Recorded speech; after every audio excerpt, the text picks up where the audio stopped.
సంఘం పేరైతే పెట్టుకున్నాడు కానీ మానసికంగా మనతోనే ఉండాలని,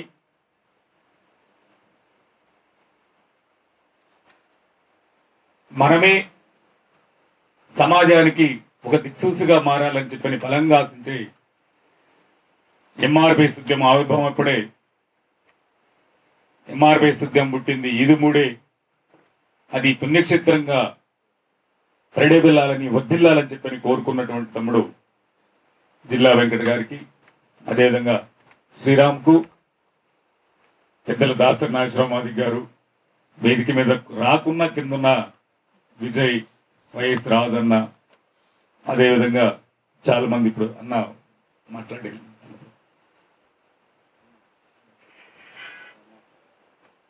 పెద్దలు రమాకాంత్ అన్న, అదేవిధంగా సైదులు నగరికంటి, గణేష్, ధర్మేందర్, శ్రీనివాస్, గోవింద నరేష్, నాని, స్టాలిన్ అన్న, తమ్ముడు బెల్లంకొండ గోపి, భీమలింగ, తర్వాత ఇప్పటిదాకా మనతో ఉండి మనకి కొంత ఏర్పాట్లు చేసి అండగా నిలబడినటువంటి ఇస్లాముద్దీన్ అన్న, ఇలాగే మహిళా నాయకత్వం చెల్లి సుమతి, బుజమ్మ, కుమారి గారు, అదేవిధంగా కార్యక్రమాన్ని జయప్రదం చేయడానికి వివిధ జిల్లాల నుంచి వచ్చినటువంటి ఎంఆర్పిఎస్ నాయకత్వానికి, వేదిక మీద ఉండబడినటువంటి ఎంఆర్పిఎస్ వ్యవస్థాపకులు రోషయ్య, చంద్రశేఖర్, మోషేక్, అదేవిధంగా ప్రతి ఒక్కరికి పేరు పేరున కార్యక్రమం జయప్రదంలో పాల్గొన్న అందరికీ సామాజిక నమస్కారం. మనోళ్ళు మాట్లాడుతూ వాస్తవానికి ఈ సమావేశం మనం ఒక 200 మందితో జరిగిద్దని అంచనా వేసుకున్నాం. ప్రకాశం జిల్లా నుంచి ఒక 40-50 మంది, గుంటూరు నుంచి ఒక 40-50 మంది, ఇకపోతే మిగిలిన జిల్లాలు కొద్దిగా దూరంగా ఉంటాయి కాబట్టి నెల్లూరు ఒక 10 మంది, కడపలో ఒక 10 మంది, కర్నూలులో ఒక 10 మంది, అట్లాగే కృష్ణా, తూర్పు పశ్చిమ గోదావరి జిల్లాలో మన నాయకత్వం హాజరవుతుంది. తెలంగాణలో మనం ఇప్పుడిప్పుడే అందుకుంటున్నాం. తెలంగాణలో మనతోటి ఈదుమూడికి జర్నీ చేసినటువంటి నాయకత్వం అది మహబూబ్నగర్, ఉమ్మడి మహబూబ్నగర్ నుంచి కావచ్చు, లేదంటే ఉమ్మడి కరీంనగర్ కావచ్చు, లేదంటే ఆదిలాబాద్, హైదరాబాద్ నాయకత్వం కూడా వస్తుంది. ఒకటి, దానికంటే ముందు మనం జాతీయ కమిటీ సమావేశం అని చెప్పని ప్రతిసారి ఒంగోలులోనూ, గుంటూరులోనూ, విజయవాడలోనూ జరుపుకుంటే అది పేరుకు జాతీయ కమిటీ సమావేశం అవుతుంది, కానీ అది ఆంధ్రప్రదేశ్లో జరుగుతుంటుంది. కాబట్టి జాతీయ కమిటీ సమావేశం అంటే ఆంధ్రప్రదేశ్ కాదు, అక్కడ ఒకళ్ళున్నామా, ఇద్దరున్నామా, ముగ్గురున్నామా అని పక్కన పెడితే బాట ఎప్పుడు ఒకటి కాలినడకతో మొదలవుతుంది, ఆ కాలిబాట డొంక అవుతుంది, ఆ డొంక రోడ్డు అవుతుంది, ఆ రోడ్డు తార్ రోడ్డు అవుతుంది, ఆ తార్ రోడ్డు నేషనల్ హైవే అవుతుంది, ఆ నేషనల్ హైవే 4 వే కావచ్చు, 6 వే కావచ్చు, 8 వే కావచ్చు, ఏదన్నా కావచ్చు. కాబట్టి ఏదేమైనా అడుగులు వేస్తా ఉన్నాం. ఆ వేసే అడుగులు తెలంగాణలో కూడా మనం వేస్తున్నాం కాబట్టి తెలంగాణలో కూడా మనం బలంగా వెళ్తున్నాం కనుక ఏదేమైనా తెలంగాణలోని సమావేశం జరిపే విధంగా చేద్దామని చెప్పని నిర్ణయం తీసుకుని ఇక్కడికి వచ్చాం. ఇకపోతే ఈ సమావేశం పెద్దలు దాసరి నాగేశ్వరరావు గారు మాట్లాడుతూ, మీరు ఎప్పుడన్నా గమనించండి, మీరు ఆయన మాట్లాడే దాంట్లో జనరల్గా సరదాగా తీసుకుంటారు, బట్ నేను ఎప్పుడు సరదాగా తీసుకోను. నేను ప్రతి మాట సీరియస్గానే తీసుకుంటాను. సీరియస్గా తీసుకోవాల్సిన అవసరం ఏంటంటే, మనకి బైబిల్లో ఒక మాట ఉంటుంది, మేలుగోరువాడు గాయం రేపును, అంతరంగమున కపటం దాచుకున్నవాడు అనేక ముద్దులు పెట్టుకుందని చెప్పని ఒక వాక్యం ఉంటుంది. బైబిల్ అనగానే మీరు అనుకోండి, అంటే నాకు చిన్నప్పటి నుంచి నేను హిందువునే, అంబేద్కర్ వాదిని. పుట్టడం అయితే హిందువుగా పుట్టాం కానీ చావడం అయితే హిందువుగా చావని చెప్పి సంపూర్ణంగా సూచించటోళ్ళమి. ఆ తర్వాత అంబేద్కర్ భావజాలాన్ని 10 ఏళ్ల వయసు నుంచే పురికిపుచ్చుకొని దళిత ఉద్యమం దగ్గర నుంచి ఈ రోజు ఎంఆర్పిఎస్ ఉద్యమం, సామాజిక ఉద్యమం ఏర్పడడానికి మాలో ఉండబడిన చైతన్య స్ఫూర్తి కారణాలుగా ముందుకొచ్చిన వాళ్ళం. మీరు మాట్లాడుతుంటే ఆయన మాట్లాడుతుంటే సరదాగా నవ్వారు, నేనైతే సీరియస్గానే ఉన్నాను. సీరియస్ గారికి తీసుకున్నాను. ఆయన మాట్లాడిన మాటల్లో మనల్ని పొగిడినట్టుంది, మనల్ని విమర్శించినట్టు. మీరు పొగడ్తకి నవ్వారు, నేను విమర్శను ఆలోచించాను. మీరు పొగడ్తకి నవ్వారు, నేను విమర్శని ఆలోచించాను. నేను విమర్శనే తీసుకుంటాను, పొగొడతాను కాదు. ఆ విమర్శని అనుకూలంగా మలుచుకొని, ఆ విమర్శని ప్రతికూలంగా అనుకునబడిన దాన్ని అనుకూలంగా మలుచుకొని, దానికి మనకు అనుగుణంగా మలుచుకొని ముందుకు నడవడమే ఉద్యమకారులుగా మన లక్ష్యం. కాబట్టి దాని వైపు నడిపించడం కోసం, దాని వైపు ప్రయాణించడం కోసమే ప్రయత్నం చేద్దామని చెప్పని మీకు తెలియజేస్తాను. ఇకపోతే మీ అందరికీ నేను ఈరోజు మాట్లాడే మాటలు మనసు పెట్టేనండి. ఇప్పటి వరకు మన ఉపన్యాసాల్లోనూ ఆడో ఏడో కొంత ఆవేశంగానో, లేకపోతే ఇంకో పద్ధతిలోనో, రెచ్చగొట్టే విధంగానో, లేకపోతే ఇంకోటి మాట్లాడుకున్న సందర్భం. కానీ ఈ జాతీయ కమిటీ సమావేశం పెద్దలు రమాకాంత్ అన్న ఒక మాట అన్నాడు, తమ్ముడా నీ కోసం ఎదురు చూస్తున్నారు, నువ్వు కమిట్మెంట్తోనే వస్తున్నావు అనేది, వస్తావా రావా అని ఒక ఆలోచన ఉంది. ఆ ఆలోచనలో సందిగ్ధంలో ఉన్నారు అందరూ. కానీ నీ ప్రయాణం కమిట్మెంట్తోనే నడుస్తుందని చెప్పని మనకు అర్థమవుతా ఉంది. నీ వెనక నడవడానికి జనం ఉన్నారు తమ్ముడా, సిద్ధంగా ఉన్నారు అని చెప్పని రమాకాంత్ మాట. అంటే ఆ మాట అన్న మనల్ని పొగట్టడం కోసమో, లేదంటే మనల్ని ఏదో మెప్పించడం కోసమో, లేదు బ్రహ్మయ్య దగ్గర మనం ఈ మాట అంటే రమాకాంత్ అన్న నా గురించి గొప్పగా మాట్లాడాడని చెప్పని అన్నని ప్రత్యేకంగా గౌరవిస్తామనో అన్న చెప్పిన మాట కాదు. ఎందుకంటే అన్న స్థాయి అది కాదు. అన్న గొప్ప ఉన్నతమైనటువంటి దగ్గర ఉండబడినోడు, ఉన్నతంగా ఆలోచించేటోడు. ఈ జాతి బాగుండాలి, ఈ సమాజంలో మాదిగ జాతి గౌరవం పెరగాలని చెప్పి నడుస్తున్న ఉద్యమంలో తమదైన పాత్ర పోషించి ప్రత్యక్షంగా పరోక్షంగా ఉద్యమానికి అండగా నిలబడిన ఒక మేధావి మన గురించి మాట్లాడాలన్నప్పుడు ఇందాక వినోదన్ అన్నాడు. వాస్తవమే. ఇప్పుడు అన్నోళ్ళతో పోల్చుకుంటే మనం ఎంత మాత్ర పోలమి, ఇంటర్ డిగ్రీ చదువుకోబడిన మనం ఎంత మాత్ర పోలమి, అది ఫెయిల్ అయిన వాళ్ళమి, పాస్ అయిన వాళ్ళం కూడా కాదు. వాళ్ళు మనకన్నా చదువుకున్నటోళ్ళు, మనకన్నా తెలివైన వాళ్ళు, మనకన్నా అన్ని రకాలుగా సమాజం పట్ల అవగాహన ఉండి మాట్లాడగా ఆలోచించగలిగిన వాళ్ళు. కాబట్టి మనకుండబడింది ఏంటంటే అన్నోళ్ళు పాఠాలు చెప్పడానికి ఉపయోగపడుతున్నారు, మనమేమో సమాజంలో సమాజంలో ఉండబడిన మనుషుల మనసులు ఎరిగి వాళ్ళ మానసిక తత్వవేత్తలుగా మారి మనం సమాజానికి మరింత చేరుకోవడానికి మన వంతు ప్రయత్నం చేసే దగ్గర మనం ఉన్నాం. పోరాటంలో ముందు వరుసలో ఉన్నాం కనుక ఆ కీర్తి ఖ్యాతి మనకు రావాలని చెప్పి అన్నోళ్ళు మనల్ని ఆశీర్వదిస్తూ మనతో బయటకెళ్తే మాటలు. అయితే ఆ మాటల వెనక భావాన్ని మనం గమనించినప్పుడు మీ దృష్టికి నేను ఒక విషయం స్పష్టంగా తీసుకొస్తాను. ఆయన ఏదో మనకు అన్యాయం చేశాడు, ఆయన ఏదో మనకు నష్టం చేశాడు, ఆయన ఏదో మనకు చేశాడు అనేది నా మనసులో లేదు. నేను చెప్తున్నా, మీకు గుర్తుపెట్టుకోండి. 2023 జూలై 7న 2023 జూలై 7న మనం విజయవాడ జింకానా గ్రౌండ్లో మీటింగ్ పెట్టాం. 2023 జనవరి 11న మన మీద మనల్ని గుడ్డగాల్సి మీదేసి మనల్ని బయటికి పంపే ప్రయత్నం జరిగింది. ఏమన్నందుకు? ఒకే మాట, ఒకే సింగిల్ లైన్లో ఏమన్నందుకు? 30 ఏళ్ళ తర్వాత వర్గీకరణ కోసం ఎలాంటి పోరాటాలు చేయాలని ఎజెండా. ఈరోజు మనం పెట్టుకున్నట్టు 3 ఎజెండాలాగా ఆ రోజు ఒక ఎజెండా. నేనన్నదేంది? ఇందాక మావాడు రోషే చెప్పాడు, ఎంఆర్పిఎస్ ఉద్యమం మొదలయ్యేటప్పుడు మా వయసు ఎంతో అది పక్కన పెట్టుకుంటే, ఎంఆర్పిఎస్ ఉద్యమం ఈ దశ దాకా రావడానికి మా శ్రమ ఎంత, మా త్యాగం ఎంత, మా కష్టం ఎంత, మేము అనుభవించిన జీవితం ఎంత, మా జైలు జీవితాలు ఎంత, మా పోరాటం ఏంది, ఎన్ని ఒకసారి పరిగణలో తీసుకుంటే అసలు 30 ఏళ్లలో మనం చేయని పోరాటం ఏంది? 30 ఏళ్లలో మనం చేయని పోరాటం ఏంది? అన్ని పోరాటాలు చేశాం. చేయని పోరాటం ఏంది? ఒకసారి మీరందరూ కూడా, అంటే 30 ఏళ్ళ ఉద్యమానికి మీరందరూ ప్రత్యక్ష సాక్షులు. ఇక్కడ ఉండబడినటువంటి నాయకత్వం అంతా కూడా ధర్నాలు చేయలేదా, రాష్ట్రరోకోలు చేయలేదా, రైలు రోకోలు చేయలేదా, ముట్టలు చేయలేదా, అసెంబ్లీ ముట్టలు చేయలేదా, కలెక్టరేట్ ముట్టలు చేయలేదా, పార్లమెంటు ముట్టలు చేయలేదా, లేదా తగలబెట్టలేదా, పగలగొట్టలేదా, తగలబెట్టి చావలేదా? అన్ని ఉద్యమాలు చేస్తాం. వర్గీకరణ సమస్య పరిష్కారానికి నోసుకోలేదు. అన్ని రాజకీయ పార్టీలు మనకు మద్దతే, వర్గీకరణ సమస్య పరిష్కారానికి నోసుకోలేదు. అన్ని సంఘాలు మనకు మద్దతే, వర్గీకరణ సమస్య పరిష్కారానికి నోసుకోలేదు. రాష్ట్రంలో దేశంలో ఉన్నప్పుడు అందరూ మనకు మద్దతు ఇస్తున్నారు, కానీ సమస్య పరిష్కారానికి నోసుకోవడం లేదు. కారణం ఏంటంటే మనం చేయాల్సిన పోరాటం ఒకటి ఉంది. అన్ని పోరాటాలు చేస్తాం కానీ చేయని పోరాటం ఒకటి ఉంది. అసలు చేయాల్సిందే ఆ పోరాటం. 2004లో వర్గీకరణ రద్దయిన తర్వాత సుప్రీంకోర్టులో మనం పిల్లు వేసుకోవాలి. వేసామా? వేయలేదు. మన రద్దయిన తర్వాత పంజాబ్ హర్యానా రద్దు అయింది.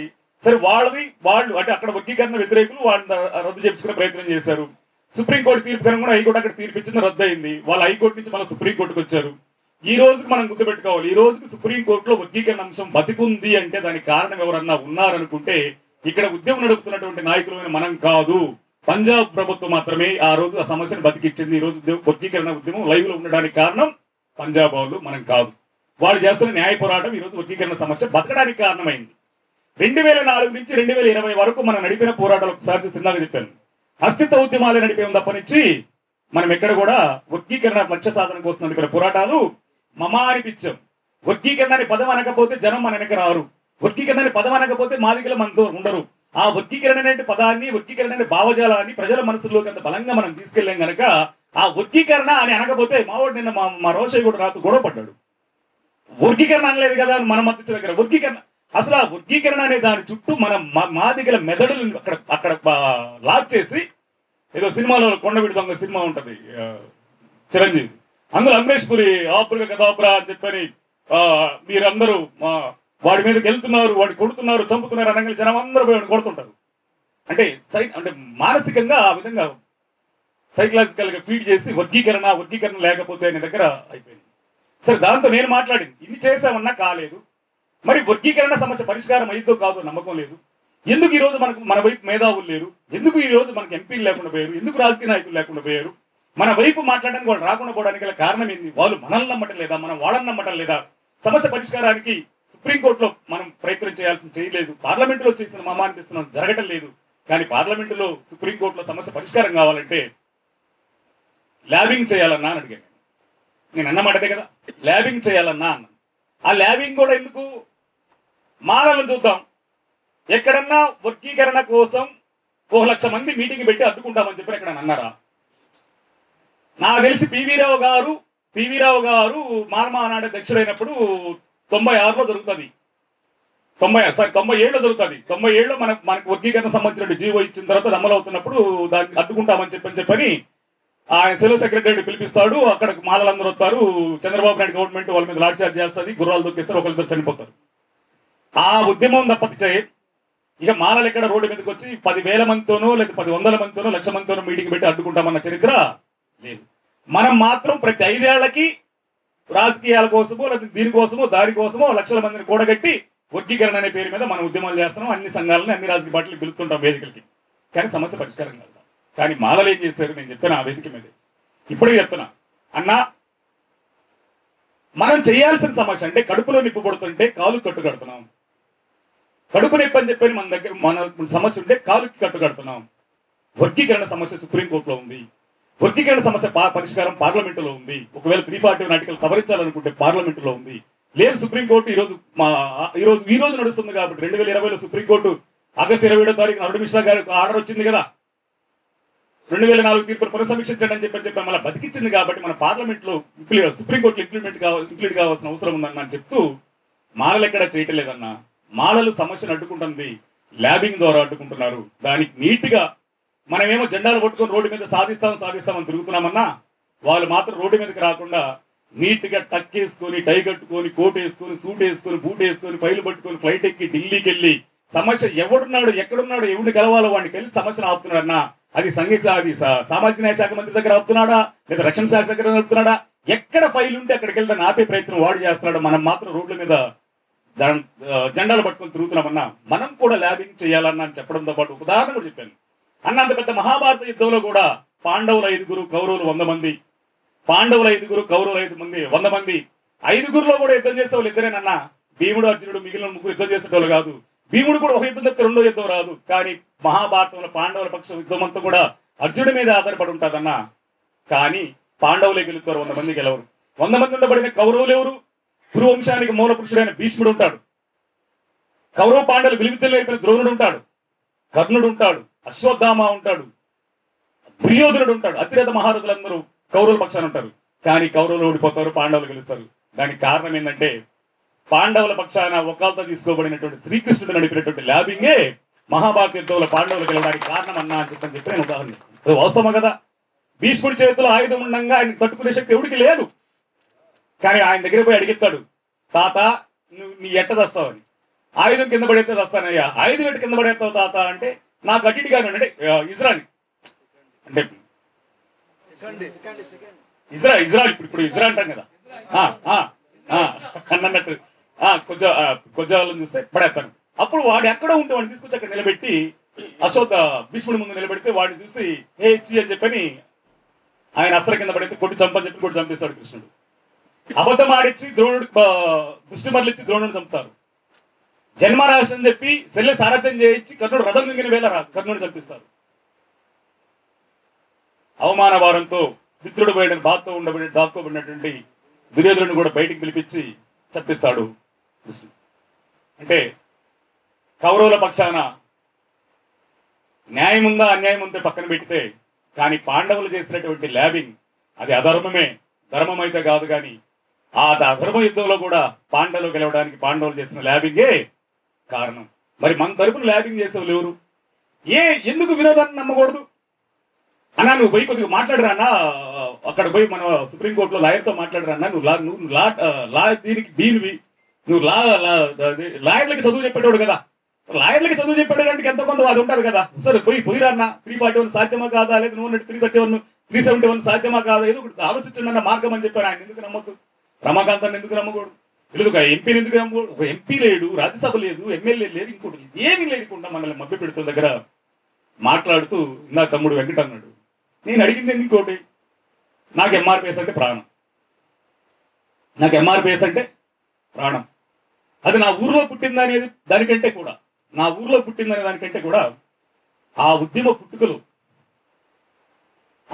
పుట్టుకలో అద్భుతమైన పాత్ర కాదనడానికి లేదు. ఆ పాత్ర పోషించిన వాళ్ళని, ఆ ఉద్యమ ఆవిర్భావానికి మూలమైన వాళ్ళని బాగా నమ్మేవాళ్ళు నేను. ఏదైనా ఒక కార్యం జరగాలనుకున్నప్పుడు ఇందాకన్నా మోషేని యెహోవా దేవుడు పంపాడు అన్నట్టు, లేదంటే ఆ తర్వాత సాంసాన్ని పంపుతాడు ఇజ్రాయెల్ జనాంగాన్ని కాపాడటం కోసం.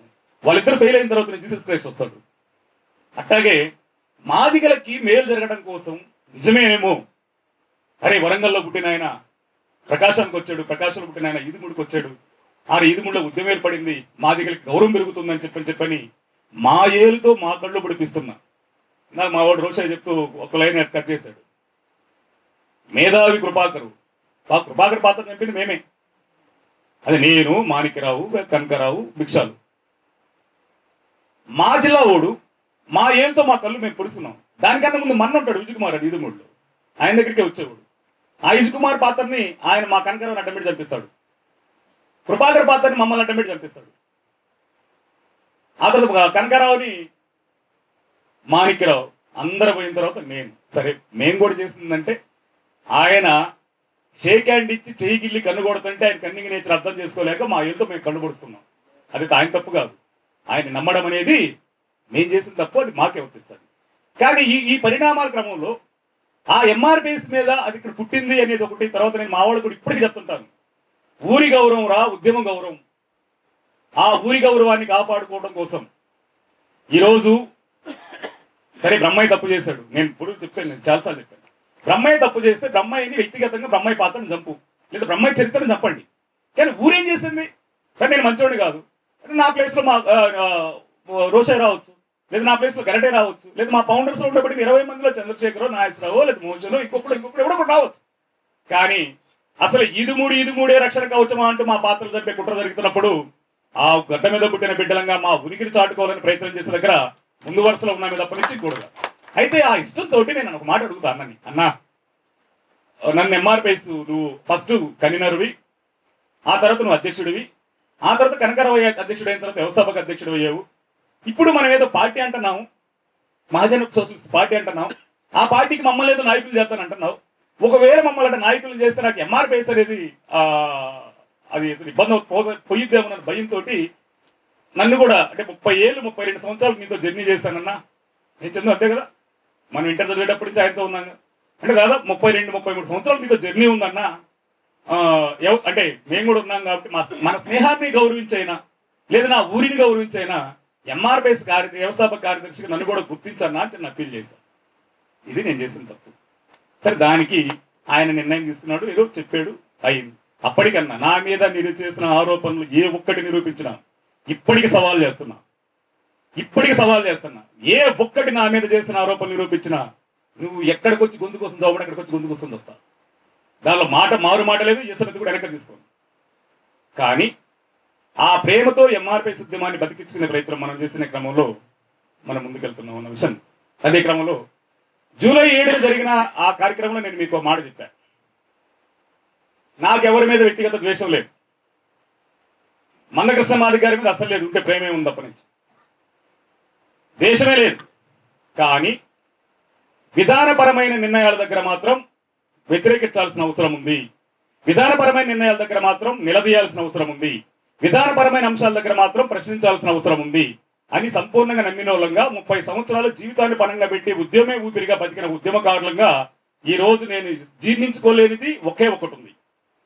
గత కొన్ని సంవత్సరాలుగా బీజేపీ వైపు మలతుంది అనేది అర్థమవుతున్న సందర్భంలో ఒక ప్రశ్న నేను వేశాను, అన్నా ఇప్పుడు బీజేపీ అనే నిర్ణయం మనం తీసుకుంటే బాబాసాహెబ్ అంబేద్కర్ అనే పదాన్ని మనం నోటి వెంట ఉచ్చరించడానికి అవకాశం కోల్పోతామన్నా అటువైపు వద్దు, ఆలోచించండి అని చెప్పి నేను అప్పీల్ చేశాను.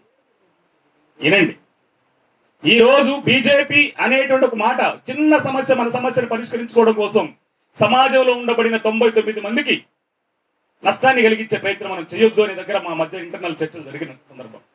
లేదు బీజేపీ అనుకుంటే చేస్తుందని దగ్గర మాట్లాడుకుంటూ ఆయన అనుకున్న దాన్ని తీసుకెళ్లే ప్రయత్నం, కొంత విభేదం జరిగే ప్రయత్నం జరుగుతున్న సందర్భంలో ఆయన, కానీ ఆ వేదిక మీద ఆయన మీద ద్వేషం లేదన్నా, ఆయన మీద కోపం లేదు.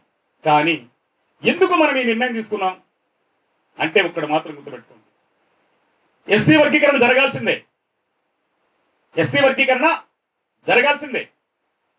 కానీ ఎస్సీ వర్గీకరణతో పాటు చాలా జరగాలి. ఎస్సీ వర్గీకరణ అనేది 100లో 1, మిగిలిన 99 నిర్వీర్యమైపోతా ఉన్నాయి. ఆ 99 గురించి మాట్లాడే అవసరం అది ఇంతవరకు మనం చేయలేదు. చేసామా? ఇందాక మా ఆవిడ అన్నట్టు ఇంట గెలిచి రచ్చగలవాలి, నీ సమస్యని పరిష్కరించుకున్నాక 10 మందికి సాయం చేద్దాం, తప్పులేదు. కానీ మన సమస్య మాత్రం మూలన పడేసి 10 మందికి సాయం చేసుకుంటూ మేము పెద్ద ఉద్యమం నడిపామనుకుంటే నీ సమస్య సంగతి ఏంది? ఈ రోజు 30 ఏళ్ళ తర్వాత ఒకసారి సమస్య వెనక తిరిగి చూసుకుంటే వర్గీకరణ అయ్యిద్దా కాదనే జనానికి అర్థంగా దానికి నెట్టివేయబడ్డారు. అసలు వర్గీకరణ ఫలాలు మనకు అందుతాయా లేదని దగ్గర ఆలోచనలో పడ్డారు. దానికన్నా ముందు ఈ రోజు 30 ఏళ్ళ తర్వాత నాకు తెలిసి ఒక పెద్ద ప్రశ్న మన ముందు ఏంటంటే, 30 ఏళ్ల ఎంఆర్పిఎస్ సామాజిక ఉద్యమం 30 ఏళ్ళ తర్వాత మాదిగలు అంబేద్కర్ వాదుల, మనువాదుల అనేటువంటి దుర్భర స్థితికి మనం ఈరోజు తేల్చుకోవాల్సిన పరిస్థితికి నెట్టివేయబడ్డాం. ఇది వాస్తవమా కాదా? ఇది వాస్తవమా కాదా? మరి ఈ వాస్తవానికి ఉన్నప్పుడు ఆ రోజు నేను మాట్లాడుతూ చెప్పాను, ఎస్సీ వర్గీకరణ కోసం మనం చేయాల్సిన పోరాటం ఈ రోజు రోడ్డు మీద లేదు, ఎస్సీ వర్గీకరణ కోసం మనం చేయాల్సిన పోరాటం రాష్ట్రాల మీద లేదు, ఎస్సీ వర్గీకరణ సమస్య సుప్రీంకోర్టులో ఉంది, ఎస్సీ వర్గీకరణ సమస్య పార్లమెంటులో ఉంది. 341 ఆర్టికల్ సవరించాలంటే పార్లమెంటు, లేదంటే సుప్రీంకోర్టులో ఉండబడిన సమస్యని సుప్రీంకోర్టు అంటే రాజ్యాంగ వ్యవస్థ ద్వారా సమస్య పరిష్కారం, న్యాయ వ్యవస్థ ద్వారా పరిష్కారమే తప్పనిచ్చి రాజకీయ వ్యవస్థ ద్వారా పరిష్కారం అయితే మాత్రం వర్గీకరణ సమస్య లేదు. దానికోసం మనం పోరాటం చేస్తూనే మాదిగల సంక్షేమం. ఇందాక లాయర్ అన్న చదువుకున్నాడు, పెద్దలు 3 లక్షల జీతం వదులుకున్నాడు, ఆయనే మాట్లాడుతున్నాడు. వర్గీకరణ అయితే ముందు వరుసలో ఎవరు వస్తారు? వర్గీకరణ అయితే ముందు వరుసలో ఎవరు వస్తారు? చదువుకున్నవాడు వస్తారు, ఉద్యోగస్తులు వస్తారు. వాళ్ళు ఎంత శాతం ఉంటారు? 5% ఉంటారు, 10% ఉంటారు. సంతోషం, 5%, 10% మందికి వర్గీకరణ ఫలాలంటే సంతోషం. ఆ తర్వాత మనకు మిగిలి ఉంటే ఎప్పుడో మనకు వస్తాయి. మన బిడ్డలు కూడా చదువుకొని మంచి ర్యాంకులు తెచ్చుకుంటే అందులో వాటాల వరుసలో వస్తే అవకాశం ఉంటుంది. మరి 30 ఏండ్లుగా ఎంఆర్పిఎస్ ఉద్యమాన్ని బతికిస్తున్న జనం ఎవరు? 30 ఏండ్లుగా ఎంఆర్పిఎస్ ఉద్యమాన్ని నడిపిస్తున్న జనం ఎవరు? 30 ఏండ్లుగా ఎంఆర్పిఎస్ ఉద్యమానికి ట్రాక్టర్లు పెట్టుకోను, లారీలు పెట్టుకోను, ఆటోలు పెట్టుకోను, ట్రైన్లు ఎక్కువ, బస్సులు ఎక్కువ, లేకపోతే టికెట్ లేకున్నాను, పేపర్లు వేసుకోను, పరదాలు వేసుకోను కార్యక్రమాలకు వచ్చి జయప్రదం చేసిన వాళ్ళు ఎవరు? సామాన్య ప్రజలు, సామాన్య మాదిగలు. మరి సామాన్య మాదిగలకి 30 ఏండ్లలో ఎంఆర్పిఎస్ ఉద్యమం చేసిన మేలేందో ఒక్కటి చెప్పండి. మన ఇంటర్నల్ ఇది అంతే కదా, ఉదయం మీది అంతా కదా సమావేశం. 30 ఏండ్లలో సామాన్య మాదిగలకి ఎంఆర్పిఎస్ ఉద్యమం ద్వారా ఒదిగినది ఏంది? లేదు. లేదు. ఓకే, 30 ఏళ్లుగా నేను చెప్తున్నా, నిజాయితీగా చెప్తున్నా, ఈ రోజు ఎంఆర్పిఎస్ ఉద్యమం 94లో ఏర్పడింది. 94 నుంచి 97 వరకు జరిగిన ఉద్యమమే నిజాయితీ కలిగిన ఉద్యమం. ఆ రోజు ప్రతి ఒక్క మాదిగ బిడ్డ మాదిగ జాతి చైతన్యం కావాలని కోరుకున్నాడు, మాదిగ జాతికి పేరు రావాలని కోరుకున్నాడు. వాడు తిన్నా తినకున్నా జేబుల రూపాయలు పెట్టుబడిగా పెట్టి రోడ్డు మీదకి వచ్చి ఉద్యమంలో పాల్గొని ప్రభుత్వం మెడలు ఉంచి వర్గీకరణ జీవో సాధించేంత వరకు కూడా పోరాటం చరిత్ర ఆనాడు. ఆ తర్వాత మిత్రులు గెలిపిద్దాం, శత్రులు ఓడిద్దామని చెప్పి ఎప్పుడైతే రాజకీయ నిర్ణయం జరిగిందో, ఆ రాజకీయ నిర్ణయం తర్వాత జరిగిన ప్రతి పోరాటం కూడా ఒప్పంద ఉద్యమాలు తప్పనిచ్చి జాతి కోసం జరిగినటువంటి పోరాటాలు ఒప్పంద ఉద్యమాలే. ఒప్పంద ఉద్యమాలే. అవి ఒప్పంద ఉద్యమాలు కాదనడం నేను చెప్తున్నా. మనస్సాక్షి అసలు సారీ మనస్సాక్షి, విశ్వాసము, కృతజ్ఞత అనే పదాలు తన దగ్గర అసలు ఉండవు. అవి తన డిక్షనరీలో లేవు. తెలుగు భాషలో ఆయనకు నచ్చని పదాలు అయ్యే. అవి మనం మాట్లాడకూడదు, తీసేద్దాం. కానీ మనస్సాక్షి నటోడు ఒకసారి గుండె మీద చేసుకొని రేతులు పడుకున్నప్పుడు, నుంచున్నప్పుడు, తినేటప్పుడు ఆలోచించుకుంటే ఇది వాస్తవమనే అంగీకరించగా తప్పదు. మరి ఇలాంటి పరిస్థితుల్లో మరి సామాన్య జనం కోసం మనం చేయాల్సినటువంటిది ఏదన్నా ఉంది అనుకున్నప్పుడు, తీసుకెళ్లాలనుకున్నప్పుడు ఏం చేయాలి? వాళ్ళ కోసం సరే 5-10% పోతే వీళ్ళ దగ్గరికి వస్తే మరి వీళ్ళ కోసం ఏం చేయాలి? ఉద్యమాన్ని అండగా నిలబడినటువంటి వీళ్ళని కాపాడుకునే ప్రయత్నం చేయాలి. అది జరగల. సరే తీసేద్దాం. 30 ఏళ్ళుగా తెలుగుదేశాన్ని సపోర్ట్ చేశాం, కాంగ్రెస్ సపోర్ట్ చేశాం, ఈరోజు బీజేపీకి సపోర్ట్ చేస్తాం. సరే చేస్తే చేసాం, తీసేయి. దాన్ని కూడా పెద్ద మనసుతోటి, విశాల దృక్పథంతో, పరిపక్వత కలిగినట్టు నాయకులను ఆలోచిద్దాం. సంతోషం, చేసాం.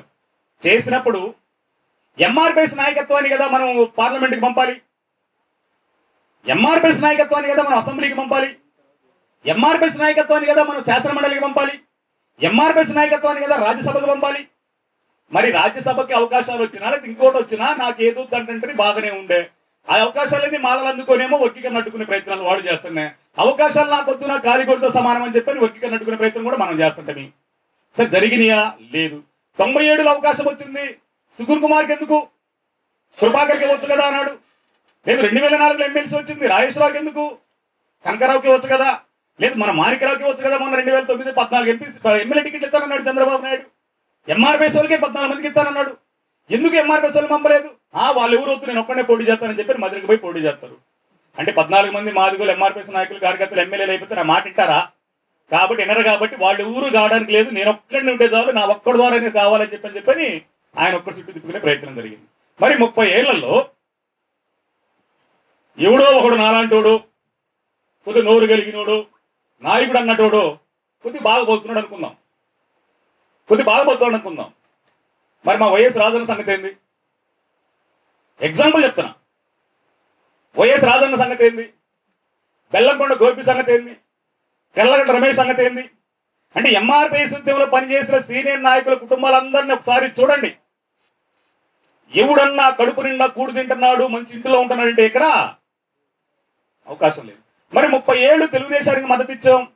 ఓకే, ఏం సంవత్సరానికి ఒక 10 మంది ఎంఆర్పిఎస్ నాయకులకి ఓ 10 లక్షల రోను, ఓ 10 ఎకరాల భూమో 5 ఎకరాల భూమో ఇప్పిస్తే ఈరోజు ఆ కుటుంబాలు తినడానికి, ఉండడానికి, కొద్దిగా గౌరవంగా ఉండడానికి అవకాశం ఉంది కదా. ఆ పని చేశామా? ఆ పని మనం చేశామా? ఎంఆర్పిఎస్ నాయకులు, కార్యకర్తలు వాళ్ళు ఏదన్నా అడిగితే, ఇల్లు అయినా చిన్నది ఏదైనా వస్తే మన ఇంటికి ఆడికి వచ్చి చేతులు కట్టుకొని అన్నా అన్నా అన్నా అన్నా అని చెప్పి తిరుగుతూ ఉంటే చూసి చూడనట్టు, నవ్వునట్టు, ఫోన్ ఎత్తకుండా ఇట్ట ఆపుతూ వాళ్ళని, కార్యకర్తలని బానిసలుగా చేసుకొని వాళ్ళ ప్రయోజనాలు తీర్చకుండా, వాళ్ళ అవసరాలు తీర్చకుండా, వాళ్ళని ఒక్క మాటలో చెప్పాలంటే అనొచ్చు, అనకూడదు, కానీ అడుక్కునే వాళ్ళకన్నా ఘోరంగా అవమానించిన పరిస్థితి ఈరోజు అక్కడ. మరి ఎందుకు? సంవత్సరానికి 10 మందిని చేస్తే ఈ 30 ఏళ్లలో ఒక జిల్లాకి 10 మంది అనుకుంటే 30 ఏళ్ళ జిల్లాకి ఎంతమంది అవుతారు? 30 ఏళ్లలో 300 మంది జిల్లాకి ఎంఆర్పిఎస్ నాయకులు కడుపు నిండా తినేవాడు ఉంటే 300 మంది జిల్లా నాయకులు 300 మంది వస్తా 10 మందిని తెచ్చుకున్నా కానీ జిల్లాకి 3000 మంది వస్తే 23 జిల్లాల నుంచి ఎంతమంది వస్తారు? ఒక సభగా కార్యక్రమానికి ఏర్పాటు చేస్తే ఈరోజు మాదిగలని అభివృద్ధి కానీయకుండా, రాజకీయంగా అభివృద్ధి కానీయకుండా, ఆర్థికంగా అభివృద్ధి కానీయకుండా, సంక్షేమ రంగాల్లో అభివృద్ధి కానీయకుండా తన కబంధ హస్తాల్లోకి తీసుకొని తను రాజకీయ బానిసగా మారి మాదిగలు తన బానిసలుగా చేసుకొని ఈరోజు మాదిగల మొత్తాన్ని కూడా ఒక పక్కదారి పట్టించే ప్రయత్నం జరుగుతున్న సందర్భంలో ఏం చేయాలి? మనం ఓ ప్రత్యామ్నాయం కావాలి. మరి ప్రత్యామ్నాయం కావాలనుకున్నప్పుడు ఆ స్థాయిలో మనం నిలబడతామా, లేదా ఏం చేద్దాం ఏందనే దగ్గరికి వస్తే మావాడు మొదట్లో మేము మాట్లాడుకుంటూ మా రోజు ఒక మాట అన్నాడు, మామా అది నెట్టడానికి బండ కాదు మామ, పెద్ద అనకొండ మామ, జాగ్రత్తగా వేయాలి అంటూ ఒక మాట అంటాడు. ఏదేమైనా మామ పోయిన వాళ్ళందరూ ఎవరు కూడా నీలాంటి వాడు లేడు, అంటే మాస్ చరిస్మా ఉండబడినోడు, లేదంటే దమ్మున్నటోడు, వాయిస్ ఉన్నోడు నీలాంటి వాడు ఎవడు లేడు, ఇప్పుడు నువ్వు వచ్చావు కాబట్టి ఏదో ఒకటి మాత్రం తెట్టయితే జరిగిద్ది మామ అని చెప్పి మావాడు జోషన్ చెప్పాడు. అది అనకొండ కావచ్చు, దాని మించిన కొండ కావచ్చు, మనకుండబడిన ఆత్మవిశ్వాసం ముందు, మనకుండ సంకల్పం ముందు ఏదైనా. ఆ క్రమంలోనే నేను ఆ వేదిక మీద చెప్పా, మనం ఎస్సీ వర్గీకరణతో పాటు సంక్షేమం కోసం కొట్లాడాలి, సంక్షేమంతో పాటు రాజకీయ వాటా కోసం కొట్లాడాలి. మన డిమాండ్ ఏంది? ఆత్మగౌరవం, హక్కులు, రాజ్యాధికారం. ఆత్మగౌరవం ఉద్యమంలో ఆత్మగౌరవాన్ని పదాన్ని ఎత్తుకోవాలి, గుర్తుపెట్టుకోండి. ఆత్మగౌరవ పోరాటం ఇది ముళ్ళ కట్టిన చిహ్నమైంది. ఇది ముళ్ళ కట్టింది ఏంది? ఆత్మగౌరవ చిహ్నమే కదా, ఆత్మగౌరవ స్తూపమే కదా. మరి ఇది ముడుల కట్టిన ఆత్మగౌరవ స్తూపము దేనికి గుర్తుంది? ఆత్మగౌరవ పోరాటానికి గుర్తు. మరి ఆత్మగౌరవ పోరాటంలో ఆత్మగౌరవం లేకుండా ఉంటే, ఆత్మగౌరవాన్ని చంపుతూ ఉంటే, అంటే నేను పోయా సరే, నేను మా గరిట మా ఇద్దరు తీసేయి, మా పెద్దలు వ్యవస్థాపక సభ్యులు అందరూ పోయారు వాళ్ళ. అంటే నీకు ఒక మాటలు చెప్పాలంటే, అన్నం పెట్టిన ఊరు మా ఊరు, అండగా నిలబడిన ఊరు మా ఊరు. నిన్ను అందరూ తన్ని తరుముతూ ఉంటే తన్ని నుండి అలా తన్నుకుంటుంది, నీకు అండగా నిలబడిన దగ్గర నిలబడింది మా ఊరు. ఉప్పు, పప్పు, నీరు, నిప్పు దగ్గర నుంచి అన్ని రకాలుగా ఆ సాయం చేసిన గడ్డ ఈదుమూడి. మరి ఆ ఈదుమూడి సరే నేనంటే నేను ఎప్పటికంటున్నా, నాకు తీసేసిన ఆ గడ్డని గౌరవించాల్సిన కనీస బాధ్యత ఉన్న దాన్ని అటు పక్కన పెట్టుకుంటే, మా ఆత్మగౌరవాన్ని, ఆత్మగౌరవ ఉద్యమం పుట్టిన గడ్డ మీద పుట్టిన మమ్మల్ని, ఆత్మగౌరవ పోరాటం చేసినట్టు కేంద్రంగా మారిన మమ్మల్ని, ఒక సామాజిక న్యాయ ఉద్యమాన్ని దేశానికి అందించిన మమ్మల్ని అవమానిస్తే ఆత్మగౌరవం చెప్పుకొని ఉండాలా? ప్రశ్నించాల్సిందే. ఆ ప్రశ్న మరింత బలంగా పోవాల్సిందే.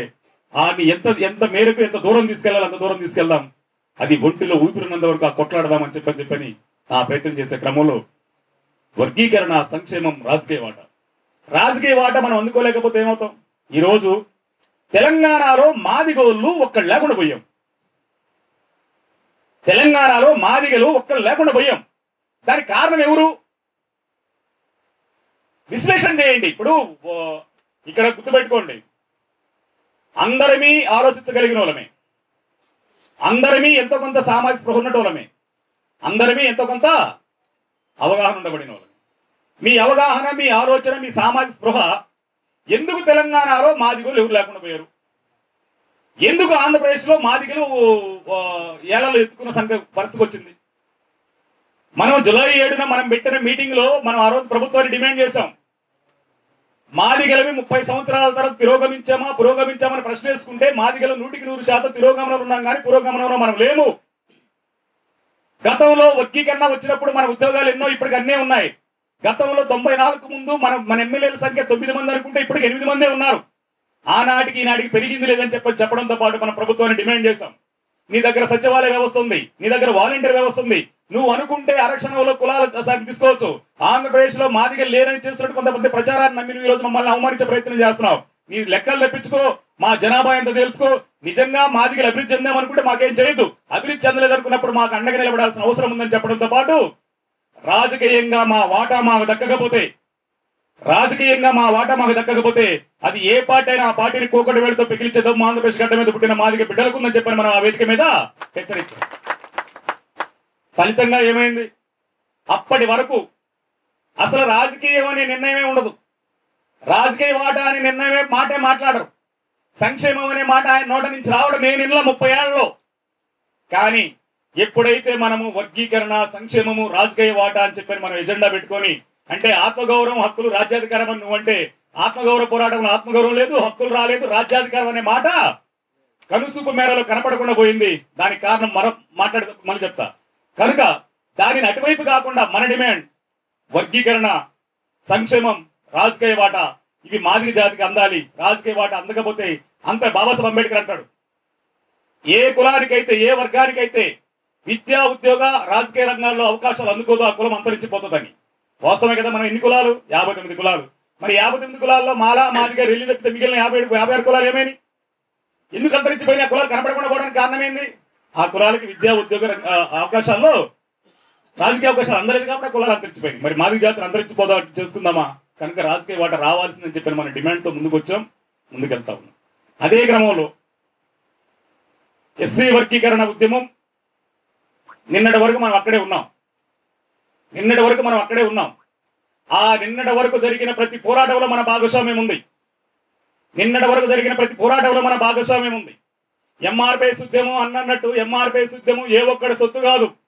ఈ ఎంఆర్పిఎస్ ఉద్యమంలో ఇందాక మనోడు చెప్పినట్టు ఈ ఎంఆర్పిఎస్ ఉద్యమంలో గోడ రాతల దగ్గర నుంచో లేకపోతే మొదలైనటువంటి ఉద్యమాలు అనుకుంటే పాదయాత్ర దగ్గర నుంచో రథయాత్ర దగ్గర నుంచో ప్రతి కార్యక్రమంలో పాల్గొన్న ఆంధ్రప్రదేశ్ తెలంగాణ గడ్డ మీద ఉమ్మడి ఆంధ్రప్రదేశ్ పుట్టిన ప్రతి మాదిగ బిడ్డకి ఈ మాదిగ దండోర ఉద్యమం మీద హక్కు ఉంది. వాడు ప్రత్యక్షంగా పోరాటంలో పాల్గొన్నాడా, పరోక్షంగా సహకారం అందించాడా, లేదా ప్రత్యక్ష ఉద్యమాల్లో పాల్గొన్నాడా, ఆ ప్రత్యక్ష ఉద్యమాలను ప్రోత్సహించాడా, ఏ పేరు మీద జరగని గాని ఈ ఆంధ్రప్రదేశ్ ఉమ్మడి ఆంధ్రప్రదేశ్ గడ్డ మీద పుట్టిన ప్రతి బిడ్డ ఎంఆర్పిఎస్ ఉద్యమంలో భాగస్వామి. కానీ దానిని మనం దాన్ని ముందుకు తీసుకెళ్తున్న క్రమంలోనే ఈ రోజు ఎంఆర్పిఎస్ ఉద్యమానికి వ్యక్తి కోటాకి తీసుకెళ్తున్న కుట్రలు తిప్పికొట్టుకుంటూ కోట్లాది మంది మాదిగలకి ఎంఆర్పిఎస్ ఉద్యమాన్ని ఇవ్వాలి. దానిలో భాగమే 22లో సుప్రీంకోర్టులో పిటిషన్ వేయాలి. వాస్తవం 22లో ఎవరు వేయాలి పిటిషన్? 22లో రాష్ట్ర అధ్యక్షుడు ఎవరున్నారు? ఆంధ్రప్రదేశ్ రాష్ట్ర అధ్యక్షుడు ఎవరున్నారు? సుప్రీంకోర్టు అంశం ఏంది? ఈవీ చెన్నై ఆంధ్రప్రదేశ్ గవర్నమెంట్ కదా. మరి ఈవీ చెన్నై ఆంధ్రప్రదేశ్ గవర్నమెంట్ అనుకుంటే సుప్రీంకోర్టులో ఇంప్లీడ్ ఎవరు అవ్వాలి? ఆంధ్రప్రదేశ్ రాష్ట్ర అధ్యక్షుడు అవ్వాలి. ఆంధ్రప్రదేశ్ రాష్ట్ర అధ్యక్షుడు ఎవరు? అప్పుడు బ్రహ్మయ్య ఉన్నాడు కదా. మరి బ్రహ్మయ్య ఎందుకు ఇంప్లీడ్ కాలేదు? నువ్వెందుకు ఇంప్లీడ్ అయ్యావు? అంటే ఏ క్రెడిట్ వచ్చినా, ఏ కీర్తి వచ్చినా, ఏదొచ్చినా వేరొకడికి పోవడానికి లేదు, అది మన దగ్గరే ఉండాలని చెప్పి చేసే ప్రయత్నం నువ్వు చేసినా ఈ రోజు ఎంఆర్పిఎస్ ఉద్యమంలో జరిగినటువంటి ప్రతి పోరాటంలో మన పాత్ర ఉంది. ఎంఆర్పిఎస్ ఉద్యమం చేసిన ప్రతి సంగ్రామంలో మనం పాల్గొన్నాం. అది వికలాంగుల, వృద్ధుల, వితంతుల, గుండె జబ్బుల ఏ పోరాటమైనా ఏదైనా గుండె జబ్బుల నిర్ణయం ఒంగోలులోనే జరిగింది. వితంతువుల నిర్ణయం ఒంగోలులోనే జరిగింది. ఎంఆర్పిఎస్ ఆవిర్భావ దినోత్సవాలు ప్రైవేట్ రంగాల రిజర్వేషన్లు కావాలనే నిర్ణయం ఒంగోలులోనే జరిగింది. అంటే ప్రతి నిర్ణయంలో మన పాత్ర ఉంది. ఆ పాత్రను నిలబెట్టే దగ్గర మనం ముందు వరుసలో ఉన్నాం. దానికి ఇప్పుడు మన పాత్ర అంటే వ్యక్తిగతంగా మనది కాదు. ఎంఆర్పిఎస్ ఉద్యమంలో ఇప్పటి వరకు ఉండబడిన మనందరం కూడా ఆ ఉద్యమంలో భాగస్వామ్యమే. నా ఒక్కడితే ఆయన ఒక్కడే, నేనొక్కడే, ఈడొక్కడే చేశాడంటే అది చూస్తూ ఊరుకోవద్దు. ఆ ఉద్యమంలో పాల్గొని వికలాంగులు కూడగట్టే దగ్గర, వృద్ధులను కూడగట్టే దగ్గర, గుండె జబ్బులను కూడగట్టే దగ్గర ఆ రోజు మన పాత్ర ఉంది, మనం ఉన్నాం. కానీ అస్తిత్వ ఉద్యమాల కేంద్రంగా మారిన ఎంఆర్పిఎస్ ఉద్యమం అసలు పోరాటమైన వర్గీకరణ అంశాన్ని పక్కదారి పట్టిస్తూ ఈ రోజు ఒక పెను ప్రమాదాన్ని మన మీద తీసుకొచ్చే ప్రయత్నం చేసింది. అదేంది? 30 ఏళ్ళ తర్వాత మాదిగలను తీసుకెళ్లి మనవాద కవికులకి చేరుస్తా ఉంది. ఎట్ట నమ్ముదాం? అంబేద్కర్ స్ఫూర్తితోటి ఉద్యమం మొదలుపెట్టిన వాళ్ళమి, అంబేద్కర్ భావజాలంతో ఉద్యమాన్ని నిలిపించిన వాళ్ళమి. మరి అంబేద్కర్ భావజాలానికి తూట్లు పొడుస్తూ ఆయన ఏమంటాడు? నేను పుట్టడం అయితే హిందువుగా పుట్టా, చావడం అయితే హిందువుగా చావని చెప్పి మనధర్మ శాస్త్రాన్ని తగలబెట్టిన ఆయన ఒకవైపు, మన ధర్మశాస్త్రాన్ని రాజ్యాంగం మారుస్తామని చెప్పి మాట్లాడాడు ఒకవైపు. మరి మనం ఎటువైపు నిలబడాలి? ఈరోజు సైద్ధాంతిక పరంగా ఎటువైపు నిలబడాలి? అంబేద్కర్ వైపు నిలబడదామా, మనువాదం వైపు నిలబడదామా? అంబేద్కర్ వాదం వైపు నిలబడదామా, మనువాదం వైపు నిలబడదామా? మనువాదం వైపు నిలబడదామనుకుంటే సరే, ఓకే, మనువాదం వైపు నిలబడదామని అనుకున్నా ఈరోజు ప్రధానమంత్రి వస్తాడు, సభకు వస్తాడు. ప్రధానమంత్రి హోదా కదా అప్పుడు ఆయనకి. ఆయన అప్పుడు ఆపద్ధర్మ ప్రధానమంత్రిగా ఆయన వస్తాడు. ఆయన వచ్చిన ఆయన అంత చెప్పిన మాట ఏంది? ఈయన ఆ రోజు మాట్లాడింది ఏంది? కన్నీళ్లు పెట్టుకుంటూ కడుపులో తలపెట్టి ఏం మాట్లాడతాడు? రాళ్ళు కొట్టాను, రిక్షా దొక్కాను, నా శ్రమ ఎంత ఉంది, 30 ఏళ్ళకి దీనికోసం కష్టపడుతున్నా అంటాడు. నిజాయితీ కలిగిన ఉద్యమకారుడు ఆ వేదిక మీద ఏం చెప్పాలి? 30 ఏళ్ల పోరాటం, అనేక మంది కార్యకర్తల శ్రమ త్యాగాలతో కూడిన ఉద్యమం, ఆత్మ బలిదానాలతో కూడిన ఉద్యమం, తెల్లబండ్ల రవి మాదిగా, సిర్రా నాగేశ్వర మాదిగా, మీరా సాహిబ్ మాదిగల మరణాలు, కాంగ్రెస్ మోసం చేస్తే, బీజేపీ కదా అక్కడ ఉంది, కాంగ్రెస్ మోసం చేస్తే మోసాన్ని నిండగడుతూ గాంధీ భవన్ ఘటన జరిగితే సురేంద్ర మాదిగా, దామోదర మాదిగా, మహేష్ మాదిగల మరణాలు. టీఆర్ఎస్ వచ్చిన తర్వాత టీఆర్ఎస్ వ్యతిరేకమే కదా. టీఆర్ఎస్ వచ్చిన తర్వాత మాట నిలబెట్టుకోకపోతే భారతీయ మాదిగా ప్రత్యక్ష పోరాటం వసూలు బాసింది. ఇంతమంది లక్షలాది మంది కార్యకర్తలు జైలు పాలయ్యి నిర్మించుకోబడిన ఉద్యమం, త్యాగాలతో కూడిన నిర్మితమైన ఉద్యమం ఇది. ఈ సమస్యను పరిష్కరిస్తే అండగా నిలబడతామని చెప్పాల్సిన మాట వదిలేసి ఎంఆర్పిఎస్ 30 సంవత్సరాల ఉద్యమాన్ని ఒక వ్యక్తి కోటలో వేసుకొని ఇది మొత్తం నాది అని చెప్పుకునే ప్రయత్నం అక్కడ చేస్తే ఆ బడాబాయి చోటాబాయి ఇద్దరు కలిసి ఇందాక అన్నట్టు ఒక ఆస్కార్ అవార్డుని తలపించేటువంటి యాక్షన్ సీన్ క్రియేట్ చేసి మొత్తానికి మనకి సినిమా చూపించారు. అయితే సినిమా చూపించిన ఆయన ఏమంటాడు, నేను మీతో కలిసి పనిచేస్తా అంటాడు, ఒక కమిటీ వేస్తా అంటాడు. సరే కమిటీ వేయడం అంటేనే స్టోరేజ్కి నెట్టడం. సరే పని చేస్తాడు, మనతో కలిసి ఏం పని చేస్తాడు? మనం ఏం చేస్తాం? ఇందాక వినోదాన్ని చెప్పినట్టు మనం ఏం చేస్తాం? చెప్పులు కొడతాం, డప్పు కొడతాం, లేదంటే మట్టి తీస్తాం, రోడ్లు బాగు చేస్తాం, లేదా మగిలిన దాంట్లో దొడ్లు బాగు, ఇవి చేస్తావు నువ్వు. దున్న తోలుస్తాం, గొడ్డు తోలుస్తాం, అవి చేస్తావా? కలిసి పనిచేసేది ఏంది? ఈరోజు సమస్యను పరిష్కరించాల్సింది నువ్వు. ఇందాక మన ఓది అంటాడు ఏమని, సుప్రీంకోర్టు సుప్రీం ఎవరు? పార్లమెంట్. పార్లమెంట్కి సుప్రీం ఎవరు? ప్రధాని. సుప్రీంకోర్టుకు సుప్రీం పార్లమెంటు, పార్లమెంట్కి సుప్రీం ప్రధాని. మరి పార్లమెంట్కి సుప్రీం ప్రధాని వచ్చి కలిసి పనిచేసేది ఏంది? సమస్యను పరిష్కరించాల్సినోడు.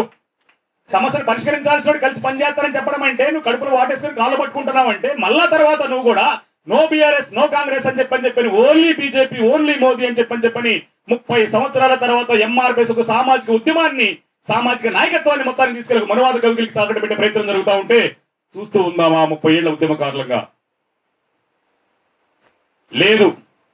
నేను మీకు ఒక మాట చెప్పాలి. సుక్క రామనరసన్న పాట రాస్తాడు, వర్గీకరణ అయితే కానీ కాకపోని మనువాద సంకరికుడైందని. వర్గీకరణ అవుతాదా కాకుంటుందా? అయితే ఇది కాకుంటే కాదు, కాకుంటే కాకపోని మనువాద సంకరం ఎక్కడమైంది? అవు వర్గీకరణ బీజేపీ చేయకపోతే కాంగ్రెస్ అయ్యేదా? పోయినసారి 2018లో కాంగ్రెస్ ద్వారానే వర్గీకరణ అయింది, కాంగ్రెస్ ద్వారానే తెలంగాణ వచ్చింది, కాంగ్రెస్ ద్వారానే అన్ని సాధ్యమైంది, కాంగ్రెసే వర్గీకరణ చేస్తుందని చెప్పి హెలికాప్టర్లకి తిరిగే కదా రాహుల్ గాంధీ. మరి ఆ కాంగ్రెస్ కాకుండా ఇప్పుడు మళ్ళీ బీజేపీనే ఎందుకు అవుతుంది? బీజేపీనే అంటే నువ్వు కూర్చోమంటే కూర్చొని, నువ్వు లేవమంటే లేసి, నువ్వు నందంటే నందని, నువ్వు పందంటే పందని నువ్వు చెప్పినాటికన్నిటి ఊంకొట్టితేనేమో దానిని తీవ్రంగా విధానపరంగానే వ్యతిరేకించే దగ్గర మనం ముందుకెళ్తున్న సందర్భంలోనే మనువాదాన్ని ఎండగడుతూ ముందుకెళ్ళాలి. ఇకపోతే మనం ఒక పదం వాడుతున్నాం, నూతన ప్రజాస్వామిక ఉద్యమం అని. నూతన ప్రజాస్వామిక ఉద్యమం అని ఒక పదం వాడుతున్నాం. అసలు ఈ ప్రజాస్వామిక అనే పదానికి మంచి అర్థం ఏందన్నా? ప్రజాస్వామిక పదానికి ప్రజల చేత, ప్రజల కొరకు, ప్రజల చేత పరిపాలన కొనసాగించినప్పుడే ప్రజా పరిపాలన అవుతుంది, ప్రజాస్వామ్యానికి అదవుతుంది.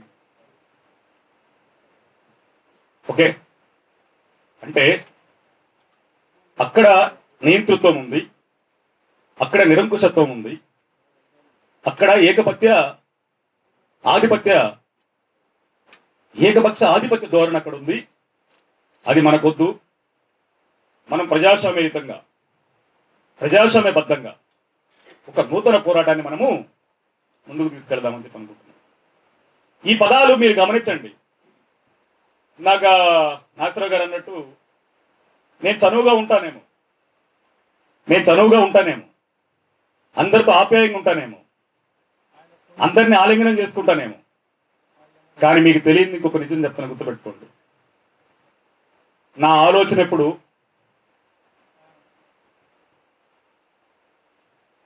మనం ఆలోచించినంత చిన్నగా అయితే ఉండదు. ఈరోజు 30 ఏళ్ళ తర్వాత తనని ఘోరమైనటువంటి పరిస్థితికి నెట్టివేసే పదాన్ని ఇప్పుడు మనం ఒకటి వాడుతున్నాం. మీరు గమనించారో లేదో, 30 ఏళ్ళు నేను పెద్ద సామాజిక ఉద్యమకారుడు నేను తను చెప్పుకునేబడిన ప్రయత్నాన్ని మొత్తాన్ని ఒక్క మాటలో మనం తిప్పికొడుతున్నాం. ఏందన్నమాట? ఒక్క మాటలో 30 ఏళ్ల తర పోరాట ఉద్యమ చరిత్ర మొత్తాన్ని, నేను పెద్ద వీరుణ్ణి, సూర్యుని, విక్రమార్కుడిని, నా వల్ల మొత్తం అంత సాధ్యమైంది అనుకున్న మాటను మొత్తాన్ని ఒక్క మాటలో కొట్టేస్తున్నాం. ఏందా మాట చెప్పండి? 30 ఏళ్ల ఎంఆర్పీఎస్ ఉద్యమం తర్వాత మాదిగలు, మనువాదుల, అంబేద్కర్ వాదుల తేల్చుకోవాల్సిన దుస్థితి మాకొచ్చింది. అతను నాయకుడు కదా, తల నేలకేసి 10 సార్లు బండతో కొట్టుకుంటున్నాడు. ఆ పదాన్ని మనము, ఆ వాదాన్ని జనాల్లోకి, ప్రజల్లోకి మరింత బలంగా తీసుకెళ్తే, ఇది వాస్తవమే కదా అని జనం అనగలిగితే, మేధావులు ఈ రోజు మొత్తం కూడా ఎందుకు ఆలోచన చేస్తున్నారు, ఎందుకు ఆలోచన చేసి రే ఓకే బ్రహ్మ లాంటి వాడు మాట్లాడుతున్నాడు రా, బ్రహ్మ లాంటి వాడు సపోర్ట్ చేద్దాం అనే ఆలోచన ఎందుకు వస్తుంది? దానికి కారణం ఒక్కటే, తన 30 సంవత్సరాల ఉద్యమ చరిత్రని, 30 సంవత్సరాలు తన వీరుని సూర్యుని అనుకోబాటని ఒక్క మాటలో మనం కొట్టిపడేస్తున్నాం. ఆ మాటే మనువాదుల, అంబేద్కర్ వాదుల తేల్చుకుందామని చెప్పే మాటనే ఈరోజు బలమైన పదం. ఒక్క మాటలో చెప్పాం. ఆ ఒక్క మాటని విస్తృతంగా జనాల్లోకి తీసుకెళ్ళాలి. ఆ ఒక్క మాటని విస్తృతంగా జనాల్లోకి తీసుకెళ్ళాలి. మనువాద విషకౌగిలికి మాదిగలను చేరుస్తూ ఉంటే చూస్తూ ఉందామా? అంబేద్కర్ వాదాన్ని తగలబెట్టి, అంబేద్కర్ వాదాన్ని చావగొట్టి, అంబేద్కర్ వాదాన్ని లేకుండా చేసి, అంబేద్కర్ పదాన్ని ఆ ఉచ్చరించే నైతిక అర్హతను కూడా కోల్పోతాం మాదిగోళం ఈ దేశంలో. మనువాదాన్ని నెత్తిరెత్తుకుంటే, మనువాదాన్ని మనం మోస్తే, అంబేద్కర్ అనే పదాన్ని కూడా మాట్లాడే అర్హతని కోల్పోతాం. నేను మళ్ళీ ఇంకో మాట చెప్తున్నా, గుర్తుపెట్టుకోండి. ఒకవేళ వర్గీకరణ జరిగితే 5%, 10% మనం బాగుపడతామేమో. కానీ ఈ బీజేపీ మనువాద మతతత్వం గుండా ఒక్కసారి బీజేపీ పాలిత ప్రాంతాలను చూడండి. మనం చూసాం కదా, ఇందాక ఇప్పుడు మిత్రుడు వెళ్ళిపోయాడు ఇస్లాముద్దీన్ అన్న. ఇప్పుడు 2001లో గుజరాత్ అల్లర్లు జరిగిన మాట మనం చూసాం కదా. గోద్రా ఘటనలో ముస్లింలు ఊచకోత కోసిన మాట మనం చూసాం కదా, ఇదే నరేంద్ర మోడీ ముఖ్యమంత్రిగా ఉన్నప్పుడు. ఆ నరేంద్ర మోడీ ముఖ్యమంత్రిగా ఉన్నప్పుడు నిండు గర్భిణి అయినటువంటి ముస్లిం సోదరుని కడుపులో కత్తేసి బిడ్డతో సహా చంపినటువంటి మతోన్మాదుడు కదా నరేంద్ర మోడీ. ఆ రోజు ముఖ్యమంత్రిగా, అది ఈ రోజు ప్రధానమంత్రిగా మణిపూర్ను మనం చూస్తా ఉన్నాం. మణిపూర్లో చర్చిలను ధ్వంసం చేసి దళితుల మీద, గిరిజనుల మీద విపరీతమైనటువంటి హత్యలు, అత్యాచారాలు నడి రోడ్డు మీద నగ్నంగా ఊరేగిస్తా ఉన్నారు. ఆ మణిపూర్ ముఖ్యమంత్రి ఇంటర్నెట్ సిస్టాన్ని ఆపేస్తాడు. అంటే అంత ఘోరంగా. మళ్ళీ ఈయన అన్ని ఉద్యమాల గురించి మాట్లాడతాడు. ఎవడి కష్టం వచ్చినా నేను నిలబడతారు మాట్లాడతాడు. మరి మణిపూర్లో జరిగిన సంఘటన మీద, గుజరాత్ లో జరిగితే మాట్లాడే కదా 2001లో, మరి 2024లో 23లో మరి మణిపూర్లో జరిగితే ఎందుకు మాట్లాడేది? అంటే బీజేపీకి అంటగాగుతూ జరిగే ప్రయత్నం జరుగుతుంది. సరే, వీటన్నిటిని మనం దృష్టిలో పెట్టుకుందాం. బీజేపీ మళ్ళా రాష్ట్రంలోకి వస్తే ఈరోజు ఎంతో కొంత సెక్యులరిజం బతికుందనడానికి, ఆయనకి 300 సీట్లు వస్తే, రాజ్యాంగం 400 సీట్లు వస్తే భారత రాజ్యాంగాన్ని మారుస్తాం, లౌకికవాదం అనే పదాన్ని ఎత్తేస్తామని చెప్పని మాట్లాడారు. దానిని ఇతను సమర్థిస్తూ మాట్లాడతాడు. ఏమని? అన్నటోళ్ళకి ఎంపీలకు అవకాశం ఇవ్వలేదని. ఎట్టెత్తారయా? ఇక్కడ మనం ఇంటర్నల్గా కూర్చున్నాం, ఒక నిర్ణయం తీసుకున్నాం. ఆర్ఎస్ఎస్ వాళ్ళు ఒక నిర్ణయం తీసుకుంటారు. ఆ నిర్ణయాన్ని జనానికి చెప్తే ఆర్ఎస్ఎస్ నిర్ణయం ఏంది? మతోన్మాదుల నిర్ణయం ఏంది? భారత రాజ్యాంగాన్ని మార్చి మన ధర్మశాస్త్రాన్ని రాజ్యాంగంగా తీసుకొద్దామనేది వాళ్ళ ఎజెండా. మరి ఆ ఎజెండా కాదని చెప్పని వీళ్ళు బయటకు వచ్చి మాట్లాడారు. అవును, మారుస్తాం, తీసేస్తామని చెప్పని. మరి మారుస్తాం, తీసేస్తామని చర్యలు ఉంటాయి కదా. ఆ చర్యల నేపథ్యం వాళ్ళకి అవకాశం లేదు. వాళ్ళ మీద తీసుకోమని చర్యలు కనుక్కునే వాళ్ళకి అవకాశం లేదు. కానీ ఇతనే మాట్లాడతాడు దాన్ని సమర్థిస్తూ. అంటే బీజేపీని, మనువాదాన్ని, మతవాదాన్ని ఒక మాటలు చెప్పాలంటే మాదిగారి పదం ఆడొచ్చు. తను మనువాదిగా మారి, తను బ్రాహ్మణవాదిగా మారి, తను మనువాదిగా మారి మాదిగల మొత్తాన్ని మనువాదులుగా మార్చాలని చెప్పి కుట్ర జరుగుతా ఉంది. మీరు అడగండి. సరే, సుప్రీంకోర్టు అంశం, సుప్రీంకోర్టు అసలు మన పిటిషనే లేదు. ఆ విషయం అన్న కూడా ఇందాక చెప్పాడు. అటువైపు అటు కూడా కాకుంటాయి. నిన్న కవాత్ అన్నారు. కవాత్ ఎందుకు వెనక్కి వెళ్ళింది చెప్పండి మీరు? కవాత్ ఎవరి మీద? ఒకనాడు బ్రిటిషర్స్ మన దేశానికి వచ్చినప్పుడు మన ప్రజలను భయపెట్టడానికి వాళ్ళ దగ్గర ఉన్న ఆయుధాలు పట్టుకొని కవాతులు చేసేవాళ్ళు, భయపెట్టడానికి. ఆ తర్వాత మావో రాజ్యాన్ని భయపెట్టడం కోసం లాంగ్ మార్చ్ చేస్తాడు, రాజ్యాన్ని భయపెట్టడం కోసం. ఆ తర్వాత లౌకికవాద శక్తులను భయపెట్టడం కోసము ఈ దేశంలో ఆర్ఎస్ఎస్ వాళ్ళు కవాతులు చేస్తారు. ఇప్పుడు మరి ఈ కవాత్ దేని మీద? నువ్వు రాజ్యాన్ని భయపెట్టడం కోసమా? రాజ్యాన్ని భయపెట్టడానికి రాజ్యం మీ అన్న కాదు. మరి ఎవరిని భయపెట్టడానికి? ఆ కవాతు వేసుకొని మాదిగలకు కాకి నిక్కర్లేసి కవాతు చేయాలి. ఆర్ఎస్ఎస్ కార్యకర్తలు, ఎంఆర్ఎస్ కార్యకర్తల్ని, మాదిగల్ని కాకి నిక్కర్లేసి ఆర్ఎస్ కార్యకర్తలు మార్చి మాదిగలకు మనువాదం మగిలిన మాదిగ తలాలు కంటించాలని చెప్పి గమనించినట్టు హెచ్చరించారు. కవాతు చేస్తే కాళ్ళు తీస్తామని, కవాతు చేస్తే కాళ్ళు తీస్తాం, జాగ్రత్త, కబడ్దారని హెచ్చరిస్తే కవాతు రద్దయింది. ఎవరు చెప్పుంటారు ఆలోచన చేసుకోండి. అంటే ఇంత దుర్మార్గమైన కుట్ర జరుగుతున్నప్పుడు మనం ఆలోచించాల్సింది మన జనానికి అండగా నిలబడే ప్రయత్నం చేస్తూ ఒక నూతన ప్రజాస్వామిక ఉద్యమాన్ని నిర్మించాలని చెప్పిన ఆలోచన చేస్తూ పోతున్న క్రమంలో ఆలోచన ఎప్పుడు కూడా మనం సమాజానికి చెప్తున్నప్పుడు ఆ చెప్పేటువంటి దాన్ని మనం ఏం చెప్పాం? ఒకే వర్గీకరణ, సంక్షేమం, రాజకీయ వాటా అన్నాం. ఎంతో కొంత అక్కడ అక్కడ ప్రయత్నం జరుగుతూ ఉంది. ఇక్కడ చేసే ప్రయత్నం చేయాలి. ఈడ ఏది జరగడానికైనా కాడికి వచ్చేటప్పటికి ఎవరు కనపడుతున్నారు? కేసీఆర్కి అయినా మాదిగంటే ఎవరు కనపడతారు? రేవంత్ అన్నకైనా ఎవరు కనపడతారు? అంటే వాళ్ళకి అధికారంలో ఉండబడిన వాళ్ళకి మాదిగా అంటే ఎవరు కనపడతారు? ఇప్పుడు మనం ఆడ కూడా మీకు చెప్తున్నా, మొన్న మనం ఏదో ఒక నిర్ణయం తీసుకున్నాం. ఏదో ప్రేమను తీసుకున్నారని మీరు మన వాళ్ళు కొంతమంది అనుకున్నారు. అట్ట ముద్రేసే ప్రయత్నం. దానికన్నా ముందు నేను కొన్ని ప్రయత్నాలు చేశా. ఎందుకంటే మనకి ఎంతో కొంత అంచనా ఉంటుంది కదా, ఎవరు అధికారంలో కొత్త ఎవరు రారని ఒక అంచనా ఉంటుంది కదా. ఆ అంచనాతో నేను ఒక ప్రయత్నం చేశా. తెలుగుదేశంలో ఉండబడిన మన పెద్దలను కలిసి నేను కూడా పోయి కలిసి వాళ్ళు కూడా సరే సానుకూలంగా స్పందించి మాట్లాడే ప్రయత్నం చేస్తా ఉన్నారు. కానీ చంద్రబాబు ఏమంటాడు? మనకెందుకు, ఆయన ఉన్నాడు కదా, బిగిల్లో ఎందుకు అని. సరే అయినా ఆయన ఇక్కడ కాదు కదా అన్న, ఆయనకి ఏదో ఆధార్ కార్డు ఉందా, రేషన్ కార్డు ఉందా, ఓటర్ కార్డు ఉందా, ఇక్కడ మమ్మల్ని ఎందుకు కాదంటారని చెప్పని మనం అప్పటికి మాట్లాడే ప్రయత్నం చేస్తే, మీరు ఎంతమంది నన్ను తెచ్చుకోండి కానీ బ్రహ్మాయి మాత్రం వద్దని చెప్పని చెప్తాడు. మీరు ఎంతమంది నన్ను తెచ్చుకోండి కానీ బ్రహ్మాయి మాత్రం వద్దంటాడు. బ్రహ్మాయి వద్దంటానికి కారణం ఒక్కటి మీరు గుర్తుపెట్టుకోండి. పోయినోడెవడు విధానపరంగా కొట్టేవాడు కాదు, పోయినోడెవడు సిద్ధాంతపరంగా కొట్టేటోడు కాదు, పోయినోడెవడు హేతుబద్ధంగా కొట్టేటోడు కాదు. హేతుబద్ధంగానైనా, సిద్ధాంతపరంగానైనా, విధానపరంగానైనా కొట్టగలిగిన ఉన్నాడంటే ఆంధ్రప్రదేశ్ లో బ్రహ్మయ్య అనేటువంటి భయము అక్కడ బలంగా ఉంది కనుక బ్రహ్మయ్య వద్దనే మాట. కానీ అప్పుడు కూడా మనం ఒకటి ఆలోచన చేస్తాం, అరే ఏ నిర్ణయం తీసుకోకపోతే ఏమైపోతాం? నాయకుడు అన్నాక మంచో చెడు ఒక నిర్ణయం తీసుకోవాలి. తీసుకోకపోతే ఏమైపోతాము? అవతలోడే హీరోలో కనపడతాడు, మనం జీరోలో కనపడతాం. జీరో అయితే మనం ఎత్తుకోవాల్సి వస్తుంది. మంచి కానీ జనంగా, చెడు కానీ జనాల్లో నానాలి. తిట్టుకుంటే తిట్టుకున్నారు, కొట్టుకుంటే కొట్టుకున్నారు, పొగుడితే పొగుడే, ఏదైనా కావచ్చు అని చెప్పని నిర్ణయం తీసుకున్నాం. అది ప్రేముండి కాదు, ఎవరి మీద ప్రేముండి కాదు. మన అస్తిత్వాన్ని, మన ఉనికిని మనం నిలబట్టడం కోసం మనం చేసే ప్రయత్నాల్లో భాగంగా ఒక్కడే కాదు పెద్దనిమాయ ఉంది అని చెప్పడం కోసం చేసిన ప్రయత్నం. వీటన్నిటి వెనక ఉద్దేశం మీరు గమనించండి దయచేసి. ఎలాంటి దూరదృష్టి లేకుండా అయితే మాత్రం కాదు, ఎలాంటి ముందు చూపు లేకుండా అయితే మాత్రం కాదు. చాలా ముందు చూపుతో, చాలా దూరదృష్టితో మాదిగల మనుగడని మనం కూడా మాట్లాడకపోతే, మనం కూడా పట్టించుకోకపోతే, మనం కూడా ప్రశ్నించకపోతే, మనం చూస్తుండగానే మాదిగల మనుగడ, మన చరిత్ర ధ్వంసమైపోతుంది. అది జరగొద్దు. అది జరగకుండా మన వంతు మనం ప్రయత్నం చేయాలని చెప్పి చేసే ప్రయత్నం. దానికే ఒక్క మాటలో తన గురించి చెప్పిన ఒక నూతన ప్రజాస్వామిక ఉద్యమాన్ని నిర్మించాలన్న. ప్రజాస్వామిక ఉద్యమం అంటే మీరు గుర్తుపెట్టుకోండి, అవతలోడు బలవంతుడా, మనం బలహీనుడా అనే విషయాన్ని పక్కన పెడదాం. అవతలోడు బలవంతుడా లేదా బలహీనుడా అనే విషయాన్ని పక్కన పెడదాం. నిజంగా ఒక విషయంలో మనం ఒప్పుకోవాలి. కానీ మరి మనం ఏ విషయంలో తక్కువ? మనం ఏ విషయంలో తక్కువ? అది కూడా మనము ప్రశ్న వేసుకోవాలి.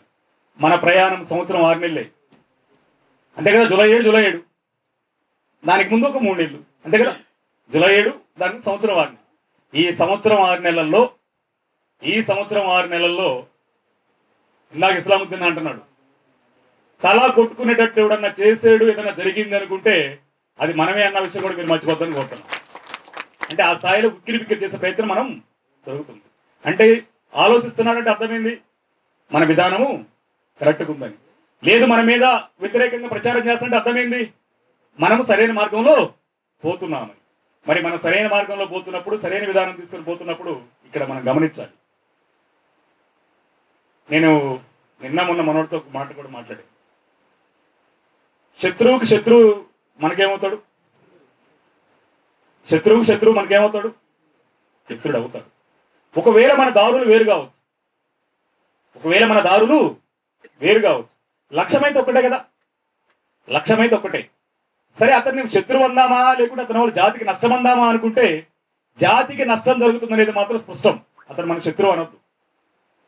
తను తీసుకోబడుతున్న నిర్ణయాల వల్ల జాతికి నష్టం జరుగుతున్నది మాత్రం వాస్తవం. అది తెలంగాణ సాక్ష్యం, అది ఆంధ్రప్రదేశ్ సాక్ష్యం. నీకు ఆయన తీసుకోబడుతున్న నిర్ణయాలు, విధానాలే మనకి స్పష్టంగా సాక్ష్యంగా కనిపిస్తాయి. మరి ఇలాంటి సందర్భంలో ఆ విధానాలని వ్యతిరేకించే వాళ్ళని, తన విధానాలను వ్యతిరేకించే వాళ్ళని మనం కూడా కొంత కలిసి ప్రయాణం చేయాల్సిన అవసరం ఉంటుంది. ఆ ప్రయాణం చేయాలనుకున్నప్పుడు ఒక అడుగు మనం తగ్గాల్సి వస్తే తగ్గుదాం, ఒక అడుగు మనం పెరగాల్సి వస్తే పెరుగుదాం. జనరల్గా నేను పెన్ను మీద పేపర్ మీద పెన్ను పెడితే నాకు ఏదైనా 10 నిమిషాల పని. అంటే అంత తెలివైన గొప్పవాడిని కాదు. ఒక థాట్ వచ్చిన తర్వాత పెడితే, కానీ నేను రాయను, నేను అది వేరే వాళ్ళకి చెప్తాను. కారణం ఏంది? నేను అంటున్న పదం ఏంది? ఒక నూతన ప్రజాస్వామిక ఉద్యమాన్ని నిర్మిద్దాం అంటున్నాం కదా. మరి నూతన ప్రజాస్వామిక ఉద్యమంలో నేనన్నీ చేసుకుంటే మీరెందుకు? దీనిలో నీ పాత్ర ఉండాలి, నా పాత్ర ఉండాలి, అందరి పాత్ర ఉండాలి అని చెప్పి ఆలోచించే దగ్గర మనం అది తీసుకుని సమన్వయం తీసుకుని పోయే దగ్గర ముందుకెళ్తాం. మరి ఆ ప్రజాస్వామిక పదాన్ని మనం నిలబెట్టుకోవాలనుకున్నప్పుడు కొంత మనం బ్యాలెన్స్ చేసుకుని ముందుకెళ్లాల్సిన అవసరం ఉంది. ఆ బ్యాలెన్స్ చేసుకుని ముందుకెళ్లే క్రమంలో కలిసి వచ్చే శక్తుల్ని కలుపుకుంటూ, కలిసి వచ్చేటువంటి వాళ్ళని నడుపుకుంటూ మనతోటి తీసుకెళ్లాల్సిన ప్రయత్నం చేయాల్సిన అవసరం ఉందని మీరు గమనించాల్సిన కోరుతున్నాం. ఏపోతే మన వాళ్ళు కమిటీలు అన్నా అన్నారు.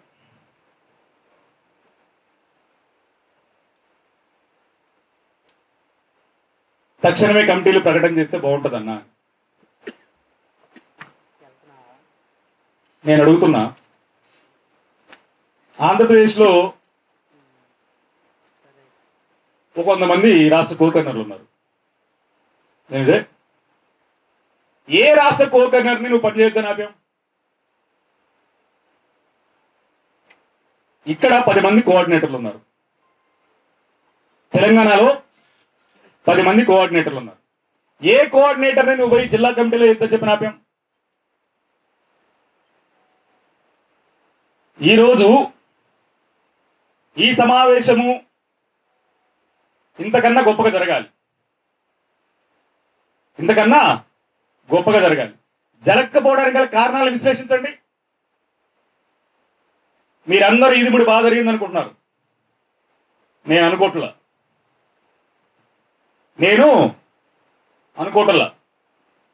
మొన్న జరిగిన కార్యక్రమంలో ప్రకాశం జిల్లా కానీ మిగిలిన జిల్లాలో ఉండబడినటువంటి నాయకత్వం కానీ అనుకున్న స్థాయిలో అనుకున్నట్టు ఎవరు శ్రమించబోవడానికి కారణం ఏంది చెప్పనా? మనం ఏదో ఒక నిర్ణయం తీసుకున్నాం, అది రాలేదు, వేరొకటి వచ్చింది, అది చేస్తే మనకేమన్నా సహకరిస్తారా లేదా అనేటువంటి భయం. అంటే మాదిగలు మానసిక బలహీనులు, ఇది నేనన్న మాట కాదు.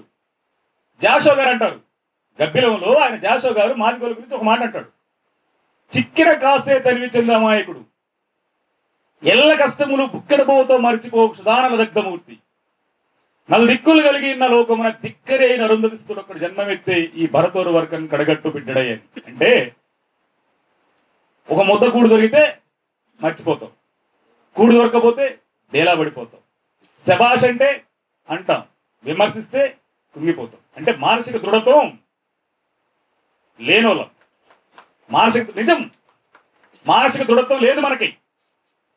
మానసిక దృఢత్వం ఉంటే రాముడు ఎక్కడ ఉత్తర భారతదేశానికి సంబంధించినవాడు అంటే మన ఆర్జన్లోనే లేదు, అది మన ఆర్జన్లోనే లేదు. రాముడు ఉత్తర భారతదేశం సంబంధించినవాడు, దక్షిణ భారతదేశం వస్తాడు. వాలి సుగ్రీవులు అన్నదమ్ములు, కమల పిల్లలు. ముందు వాలి దగ్గరికి పోతాడు, రాజ్యాన్ని నువ్వు, నేను నా భార్యను తెచ్చుకోవాలి సైన్యాన్ని అని. అరే ఎవడురా నువ్వు, యాడ్ నుంచో వచ్చావు అంటే నువ్వు ఆర్యుడివి, నువ్వు ఎవడి మీద దానికి వెళ్తానంటున్నావు? రావణాసురుడి మీద. రావణాసురుడు ఎవడు? మావోడు. నేనెందుకు సపోర్ట్ చేస్తాను, నేను గెటౌట్ రాసుకెళ్ళంటాడు. అప్పుడు వాలి మన మాట వింటలేదు, ఏం చేద్దామని చెప్పానంటే జాంబవంతుడు సుగ్రీవుడికి పట్టం కడదామని చెప్పని సుగ్రీవుడితో మాట్లాడుకొని వాలిని చంపించి సుగ్రీవుడికి పట్టం కట్టి తీసుకెళ్తారు. అదే మానసిక దృఢత్వం ఆ రోజు ఉన్నట్టయితే, నువ్వెవడురా యాడించి వస్తే మేము ఎందుకు ఇవ్వాలి, అయినా మా ఓడే ఊరక తీసుకొచ్చాడు, మరి మా అమ్మాయి ముక్కు చెవులు కోసరికి తనకు సమాధానం చెప్పని చెప్పి నేను అడిగారా? అంటే మన ఆర్జన్లోనే మానసిక బలహీనత ఉంది, ఇది నిజం. అందుకే మనం చంద్రబాబు నాయుడు వర్గీకరణ గురించి మాట్లాడాడు అనగానే మాట్లాడి అంటాం. సభలు ఎందుకు సక్సెస్ అవుతాయి తెలుసా మీకు? సభలు ఎవడు రాకుండా సభలు పెట్టమను. ఆంధ్రప్రదేశ్లో మనం చెప్పొచ్చు దమ్ముగా ధైర్యంగా, ఏ ఒక్క రాజకీయ నాయకుడిని పిలవకుండా, ఏ ఒక్కడి వేదిక మీదకి రాకుండా 1000 మందిని తీసుకొచ్చి మీటింగ్ పెట్టిన దమ్ము మనకే ఉంది 30 ఏళ్ళ తర్వాత. ఆ మీటింగ్లు సదాలక్ష్మంతో మొదలయ్యాయి. సదాలక్ష్మమ్మ దగ్గర నుంచి మొదలుపెట్టి ఏదో ఒక నాయకుడిని సర్వే సత్యనారాయణ అన్న దగ్గర నుంచి మొదలు పెట్టుకుంటే వాళ్ళు వీళ్ళు ఏదో ఒక రాజకీయ నాయకులు చూపించి సభలు జరిగినాయి. నిన్న దాకా నరేంద్ర మోడీ అంటే మనకేంది అమ్మా నరేంద్ర మోడీ వస్తున్నాడు వర్గీకరణ, వెంకయ్య నాయుడు వస్తున్నాడు అంటే ఆ దృఢత్వం లేక వాళ్ళు వస్తే ఏదో జరుగుతుందని ఆశ. ఆ బలహీనత నిన్న మనల్ని ఎంత చేసిందంటే వాస్తవానికి నిన్న మనం జరిగినటువంటి కార్యక్రమం మనకు ఉండబడిన ఒకనాడు నిర్మాణం లేనప్పుడే 5 నుంచి 10,000 మంది జరుపుకున్నాం. ఒకనాడు గ్రామ కమిటీలో, మండల కమిటీలో, జిల్లా కమిటీలో ఏ కమిటీ లేవు. నేను 4 రోజులు తిరిగి వచ్చిన తర్వాత 2 అని చెప్పి పిలిస్తే మన వాళ్ళు దాదాపు 5 నుంచి 10,000 మంది ఇంటెలిజెన్స్ వాళ్ళు చెప్పారు అది విజయవాడలో. మరి ఈ రోజు మనకి ఒక బలమైన నాయకత్వం గ్రామాల జిల్లాల్లో ఉంది, బలమైన నాయకత్వం నియోజకవర్గాల్లో ఉంది. కానీ బలమైన నాయకత్వం ఉన్నప్పటికీ కూడా నిన్న అరే మనం పోతే ఎవరైనా సహకరిస్తారో లేదో, ఎవరు సహకరించేది ఏందబ్బా? సహకారం అనేది ఎప్పుడు కూడా గుర్తుపెట్టుకోండి, ఏదో సాగుతుంది. అడుక్కునేటోడికి 64 ఇళ్ళు, అడిగేటోడికి 64 ఇళ్ళు కదా. ఇల్లు కాకపోతే ఆ ఇల్లు, ఆ ఇల్లు కాకపోతే ఆ ఇల్లు అడిగి అడగడం అనేది చేయాలిగా. అడగకపోతే అసలు అడుగుతారు లేదని దానికి మా కోటినే ఉదాహరణ. అనే నాకు ఏం అర్థం కాలేదన్నా అని చెప్పి ఏం కోటి ఏం చేస్తున్నాను ఫోన్ చేస్తానా నాకు ఏం అర్థం కాలేదని ఇంట్లో పడుకున్నాడు జిల్లా అధ్యక్షుడు. సరే నేను ఆడుకో పోయొత్తా రా అని చెప్పి కారు ఎక్కించుకొని తీసుకొచ్చి ఏదో 4 మాటలు చెప్పేటప్పటికీ ఊపు వచ్చింది, పడ్డాడు ఊరి మీద. అట్టా మనోళ్ళకి దానివల్ల లేకపోతే నిన్న ఇదుములో జరిగిన సభ అంతకి 4 గంటలు జరగాలి, అంతకి 4 గంటలు జరగాలి. కానీ ఆ సభకి నేను నిజంగా చెప్తున్నా అందరూ శిలి సారథ్యం వహించారు. అందరూ శిలి సారథ్యం తెలుసా? శిలి సారథ్యం అంటే తెలుసా? కర్ణుడికి సారథుడు, కర్ణుడు లాంటి యోధుడికి సారథ్యం వహించాలంటే గొప్పడై ఉండాలి, అంటే కృష్ణుడితో సమానుడై ఉండాలి. కృష్ణుడితో సమానుడు ఎవడంటే శల్యుడు. శల్యుడి దగ్గరికి వెళ్ళి శకుని వాళ్ళు పోయి ఒప్పిస్తారు సారథ్యం వహించడానికి. సరైన ఒప్పుకుంటాడు. ఒప్పుకున్న తర్వాత ఈడిపోతారు పాండవులు. తాత నువ్వు ఏదో సారథ్యం వహిస్తానన్నావు అంటే ఎట్టా అని. అవునమ్మా అన్నాను, మాట ఇచ్చాను అంటాడు. సరే ఇచ్చిన మాట తప్పొద్దు కానీ నువ్వు సారథ్యం వహించు, కానీ సూటి కొట్టి మాటతో హింసించు అంటారు.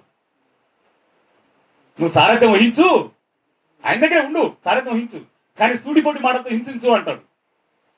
అదెట్టా అంటే అరే సూతుడికి నువ్వు రథం తోలేదేం తాత అంటాడు. అంటే సూతుడికి నువ్వు రథం తోలేదని చెప్పి నాడు ఎచ్చగడతాడు. ఇంకా వాడు వస్తాడు, రథం ఎక్కుతాడు. ఎక్కుతూనేమంటాడు, ఈ అమ్మ నా కర్మ, గొప్ప వీరుణ్ణి యోధుడిని నీకు రథం తోలాల్సి వస్తుంది అంటాడు. అప్పటికే వాడు కోపం వస్తుంది. అనేక రకాలుగా మాటతో హింసిస్తూ ఉంటాడు. యుద్ధం మీద కాన్సన్ట్రేషన్ చేయకుండా పక్కదారి పడుతుంది. చివరికి శాపం వల్ల రథం మింగింది. హరి బాబు కొద్ది పట్రా అంటాడు. నీకు రథం తోలుతానన్నా కానీ నీ రథం లేపుతానన్నా లేపుకోపో అంటాడు. అట్టాగే మొన్న అంటే మన అంతర్గత సమావేశం కూడా చెప్తాను, అది ప్రకాశం జిల్లా నాయకత్వమా? నేను ఒక్కడిని మాత్రం నిజంగా మనసు అభినందిస్తాను. ఆ పేరు చెప్తే మళ్ళీ మిగిలిన అందరూ బాధపడతారు, చెప్పను. ఆ మనిషికి తెలుసు నేను ఎవరు. నాకు అందరూ అన్న ఈ నిర్ణయం తీసుకోకుండా ఉంటే బాగుండేది, నోటలు ఉంటే బాగుండేది, అది చేస్తే బాగుండేది, ఇది చేస్తే బాగుండేది అని అంటూ ఎవడు అనుకున్న స్థాయిలో నాకు తెలుసు అది. కానీ నేను ఏ ఒక్కడిని ఒక మాట అనలేదు, ఇప్పుడు అనను, భవిష్యత్తులో కూడా అను. ఎందుకంటే నేను తీసుకోబడిన నిర్ణయం ఏందనేది 1కి 4 సార్లు నేను ఆలోచించుకున్న తర్వాత అది తీసుకోబడిన నిర్ణయం. కేవలం మన ఉనికి కోసము, మన అస్తిత్వం కోసము, మనం ఉన్నామని సమాజానికి చెప్పడం కోసం తీసుకోబడిన నిర్ణయం మీద పరిచి ఎవడి మీద ప్రేమ ఉండి తీసుకోబడిన నిర్ణయం అయితే మాత్రం 100% కాదు. అయినా సభ సక్సెస్ వచ్చింది. ఎందుకు వచ్చిందో తెలుసా? మనకు ఆ సభ సక్సెస్ అయిందని చెప్పి ఎందుకు వచ్చిందో తెలుసా? అన్నీ మనకు వ్యతిరేకమే, అంతా మనకు ప్రతికూలమే. అన్నీ మనకు వ్యతిరేకమే, అంతా మనకు ప్రతికూలమే. ఇన్ని వ్యతిరేకతల మధ్య, ఇన్ని ప్రతికూలతల మధ్య అంతమంది జనం రావడం ఏంది? అంతమంది మొత్తం మన వాళ్ళు 6,000 మందికి భోజనం చేశారు. ఏ చందు మీరు భోజనం ఎంతమంది చేశారు? 6,000 మందికి. 6,000 మంది భోజనం చేసినట్టు రికార్డు ఉంది. సరే మా పల్లె ఒక 1000 అనుకుందాం, ఊరుకి 500 మంది అనుకుందాం. పల్లె ఊరు 1500 పోతే లేదా 2000 పోతే మరి మిగిలిన 4,000 జనం వచ్చినట్టే కదా. సరే తిన్నాడు పోయి ఉండొచ్చు, ఉండుండొచ్చు, అది వేరే విషయం. మనం అందుకే దానికి పెట్టిన పేరు కూడా ఏంది? జాతరనే కదా. తినేవాడు తింటుంటాడు, పోయేవాడు పోతుంటాడు, తాగేడు తాగుతుంటాడు, గొడవ జరిగేది ఏదో ఒకటి జరుగుతుండాలి అనే పేరు మీద ఉంటే దాదాపు, కానీ మనం అనుకున్న దానిలో కానీ చేసినట్టే మరింత పెరగడానికి అవకాశం ఉండేది అనేది మీరు అర్థం చేసుకొని కోరుతూ, నిర్మాణం అంటే ఈ నిర్మాణంలో మిమ్మల్ని ఇప్పటి వరకు నేను ఎప్పుడు ఆపలేదు, ఆపే ప్రయత్నం కూడా నేను చేయలేదు. ఆంధ్రప్రదేశ్ నుంచి మరింత ముఖ్య నాయకత్వం రావాల్సింది, ఆంధ్రప్రదేశ్ నుంచి కొంత ముఖ్య నాయకత్వం ఇంకా రావాల్సింది. ఏమి సార్ లేదు. ఇకపోతే తెలంగాణలో మన బేస్ ఇద్దరే. మన బేస్ ఎవరు? నా తమ్ముళ్ళు అనుకొని చెప్తున్నా. దాన్ని వాళ్ళు అపార్థం చేసుకొని నన్ను కూడా అనుకుంటే నేను చేయగలిగింది. మన బేస్ ఎవరు? ఇక్కడ మనకి ఇంకొక మనిషి, మూడో మనిషి. మనం కులం కానోడు. మూడో మనిషి మన కులం కాదు, కానీ ఈ కులం కాకుండా ఈ కులం కోసం తన జీవితాన్ని పనంగా పెట్టి, ఇప్పుడు జనరల్గా మాదిగోళ్ళు ఆయన నాయకుడు కాబట్టి ఆయన కోసం ఏదో పని చేయడము, డ్రాయర్ ఉతుకడము, సొక్క ఉతుకడము, ప్యాంట్ ఉతుకడం అంటే సహజం. బయటోడు సంబంధం లేకుండా వచ్చి ఇంత పెద్ద ఉద్యమం జరుగుతుంది, ఈ ఉద్యమంలో నా పాత్ర ఉండాలి అని చెప్పని ఒక మనిషికి అంతరంగికుడు అంటే చిన్న పని కాదు, ఒక మనిషికి దగ్గరగా ఉండేటోడు అంటే చిన్న పని కాదు. అన్ని రకాలుగా అన్ని చూసేటోడు, అన్ని రకాల సేవలు అందించడం, అన్ని రకాల సేవలు అందించడం అంటే గొప్ప విషయం, చిన్న విషయం కాదు కదా. ఆ మనిషి అవమానం జరిగిందని లేదు, మనం నిజం వైపు నిలబడాలి, అది అబద్ధం, అది మోసం జరుగుతూ ఉంది, ప్రత్యక్షంగా మనం చూసాం, నిజం వైపు నిలబడదామని చెప్పని మూడో మనిషి. ఇకపోతే ఇద్దరి మధ్య ఇప్పుడు కమిటీ అని చెప్పాను తమ్ముడు ఎవరన్నా? ధర్మేంద్ర అన్నాడా? ధర్మేంద్ర అన్న. ఓకే, ఎవరిని చేయాలి నేను? ఇద్దరు సమన్వయంతో ఉన్నట్టయితే నాకు తెలుసు కాబట్టి చెప్తాను. అంటే ఈ విషయం మీతో అనకూడదు, తెలుసు కాబట్టి చెప్తున్నా. నేను ఇద్దరిని బతిలాడుకోవాల్సి వస్తుంది. తమ్ముళ్ళు అనుకొని చెప్తాను. మీరంటే నాకు ఎంత ఇష్టమో కూడా మీకు తెలుసు. ఎందుకంటే తెలంగాణ కన్నా నువ్వు రావాలని చెప్పని నన్ను స్వాగతించినవాడు, తెలంగాణకు నువ్వు రాన్నా అని చెప్పని నన్ను ఆహ్వానించినవాడు. ఓకే, దీనిని సమన్వయం చేసిన తర్వాత ముందుకు వెళదామని చెప్పి అనుకున్నా. కానీ ఆ డిమాండ్ వచ్చింది కాబట్టి తెలంగాణ రాష్ట్రంలో ఉంది కనుక నేను ఇద్దరికీ చెప్తున్నా, ఒక 2 నెలలు సమయం తీసుకుందాం. ఒక 2 నెలలు సమయం. ఈరోజు ఎంత? జూలై 18, ఆగస్టు 18, సెప్టెంబర్ 18 లేదా అక్టోబర్ 18, 3 నెలలు. నేను 3 నెలల్లో 2 నెలలు తెలంగాణలో ఉంటా, 3 నెలల్లో 2 నెలలు తెలంగాణలో ఉంటా, 1 నెల రోజులు ఆంధ్రప్రదేశ్లో ఉంటా. ఇప్పుడు ఆంధ్రప్రదేశ్లో 4 జోన్లు చేసుకుందాం. రాయలసీమ, దక్షిణ కోస్తా, రాయలసీమ, దక్షిణ కోస్తా, ఉత్తర కోస్తా, ఉత్తరాంధ్ర. ఏ నాని వెళ్ళిపోయారా? నాని వాళ్ళు వెళ్ళిపోయారా? వాళ్ళు సమావేశం అయిందాకే ఉండరు. ఏం తీసుకుందామని కూడా వచ్చారు. అంటే అనుకుందాం ఉత్తరాంధ్ర 4 జోన్లకి ఇప్పుడు ఇక ఉండబడిన కన్వీనర్లు, కో కన్వీనర్లు మొత్తం రద్దు. ఇప్పుడు విజయ్ 360 రోజులు కష్టపడేటోడు. సరే వేరే వాళ్ళు అంటే మా బెర్నాడ్ అన్న పిలిస్తే వచ్చాడు, ఆయన కన్వీనరే. మరి ఆయనకి నేను మొత్తం కష్టపడేటోడు, ఇద్దరు ఏంది అనేటువంటి భావన అన్న. బెర్నాడ్ అన్న మళ్ళీ ఎవరు కనుక్కునేవు, ఒక పెద్దోడు కాబట్టి మన నాన్న సరవుతుందంట. అందుకని లేవు. 4కి సంబంధించి 4 కోఆర్డినేటర్లు ఉంటారు. 4కు సంబంధించి 4 కోఆర్డినేటర్లు. రాయలసీమ, దక్షిణ కోస్తా, ఉత్తర కోస్తా, ఉత్తరాంధ్ర. ఏం శివ? ఉత్తరాంధ్ర 3 జిల్లాలు, తూర్పు పశ్చిమ ఉత్తర కోస్తా, అంతే కదా. కృష్ణా, గుంటూరు, ప్రకాశం, నెల్లూరు దక్షిణ కోస్తా, రాయలసీమ 4 జిల్లాలు. 4 జిల్లాలకి 4 కోఆర్డినేటర్లు ఇద్దాం. 4 జిల్లాలకి 4 కోఆర్డినేటర్లు. ఏడకు వచ్చేటప్పటికి ఉత్తర తెలంగాణ, దక్షిణ తెలంగాణ. ఉత్తర తెలంగాణకి ఒకళ్ళు, దక్షిణ తెలంగాణకి ఒకడు కోఆర్డినేటర్స్. ఇప్పుడు ఉండబడిన 10 మంది అనుకున్నాం కదా, ఈ 10 మందికి ఆపుదాం ఇక్కడ కూడా. ఈ ఈ ఇద్దరు కోఆర్డినేటర్స్ 3 నెలలు సమయం. ఈ 3 నెలల్లో 2 నెలలు నేను మీ దగ్గర, ఎక్కడ తెలంగాణలో, 1 నెల రోజులు ఆంధ్ర, 2 నెలలు ఇక్కడే, 1 నెల అక్కడ. ఈ 3 నెలల కాలం ఇప్పుడు కూర్చొని ఎప్పటి నుంచి తెలంగాణ పర్యటన మొదలు పెడదాం, ఎప్పటి నుంచి ఆంధ్ర పర్యటన మొదలు పెడదాం. లేదు ఇప్పుడే ఆంధ్రప్రదేశ్ కోఆర్డినేటర్లు అనుకోవాలనుకుంటే ప్రధాన నాయకత్వం ఇక్కడ లేదు. ఇక్కడ మీరిద్దరు ఉన్నారు కాబట్టి ఉత్తర తెలంగాణ కోఆర్డినేటర్గా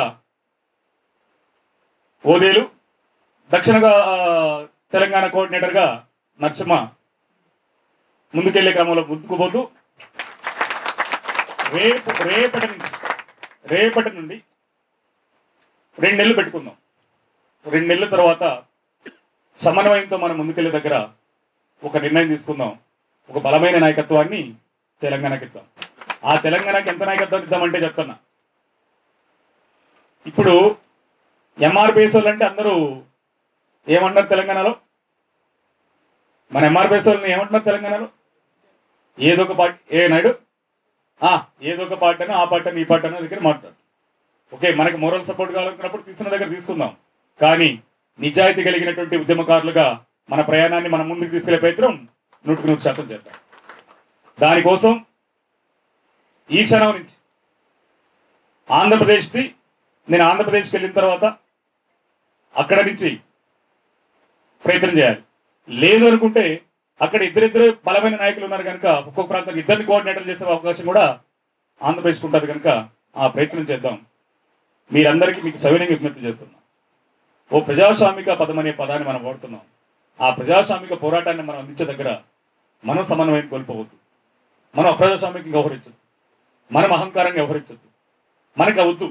నేను ఈరోజు అంటే మన వాళ్ళకి మాట్లాడే క్రమంలో నేను ఇందాక చెప్తూ లైన్ మళ్ళా వెనక్కి వచ్చినట్టున్నాను. నా ఆలోచనలు లేదంటే అవి నేను మీతో చనువుగా ఉండటము, మీతో ఫ్రీగా ఉండటము, లేదా ఇంకోటో చూసి తక్కువగా ఆలోచన చేయొద్దు.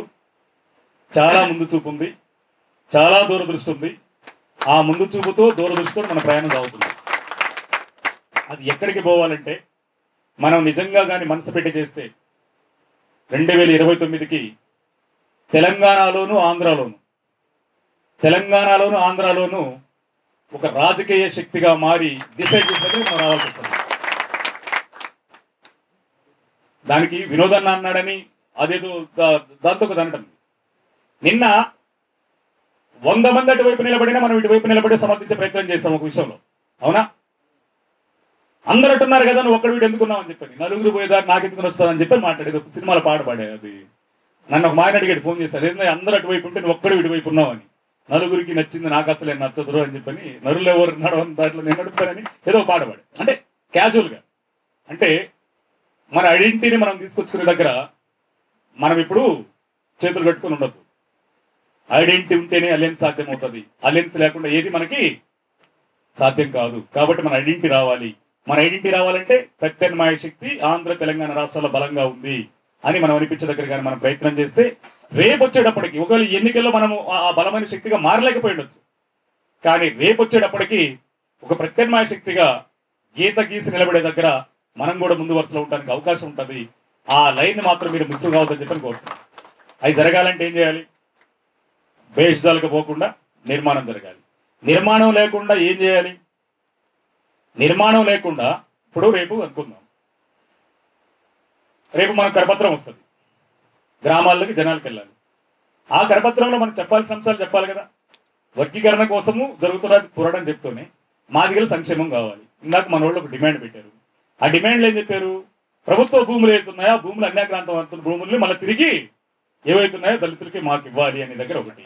తర్వాత లిట్ క్యాప్ సంస్థ ఉంది, అక్కడ ఉంది, ఇక్కడ ఉంది. లిట్ క్యాప్ సంస్థను పునరుద్ధరిస్తే 1000 మందికి మన మాదిగ పెట్టి యువకులకి ఉద్యోగాలు రావడానికి అవకాశం ఉంది సంక్షేమ రంగాల్లో. అంటే మాదిగ జాతి కోసం మనం ప్రత్యేకంగా చేసే దగ్గర ఇప్పుడు కొంతమంది అన్నలు ఉన్నారు.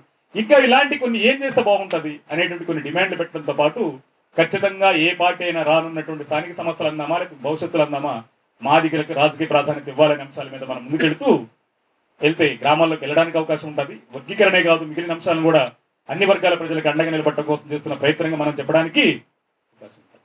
ఆ క్రమంలో మనం వెళుతూనే ప్రజలని మనమే అంటే దాన్ని ఏమంటారంటే సరిగ్గా లేకుండా ప్రజలను మనం వైపు రమ్మంటే అది సాధ్యం అవ్వదు కదా.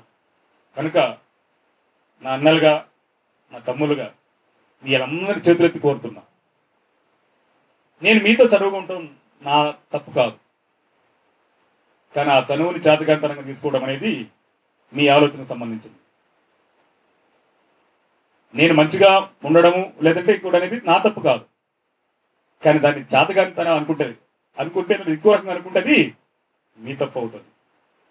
కానీ మన ఆలోచన ఎప్పుడు కూడా, నేను ఒకటి చెప్తున్నా, నాయకులు హోదా ఈరోజు ఉంటుంది, రేపు పోతుంది. చచ్చిన తర్వాత శవమే అవుతాడు ఎంత పెద్ద మగోడు కూడా.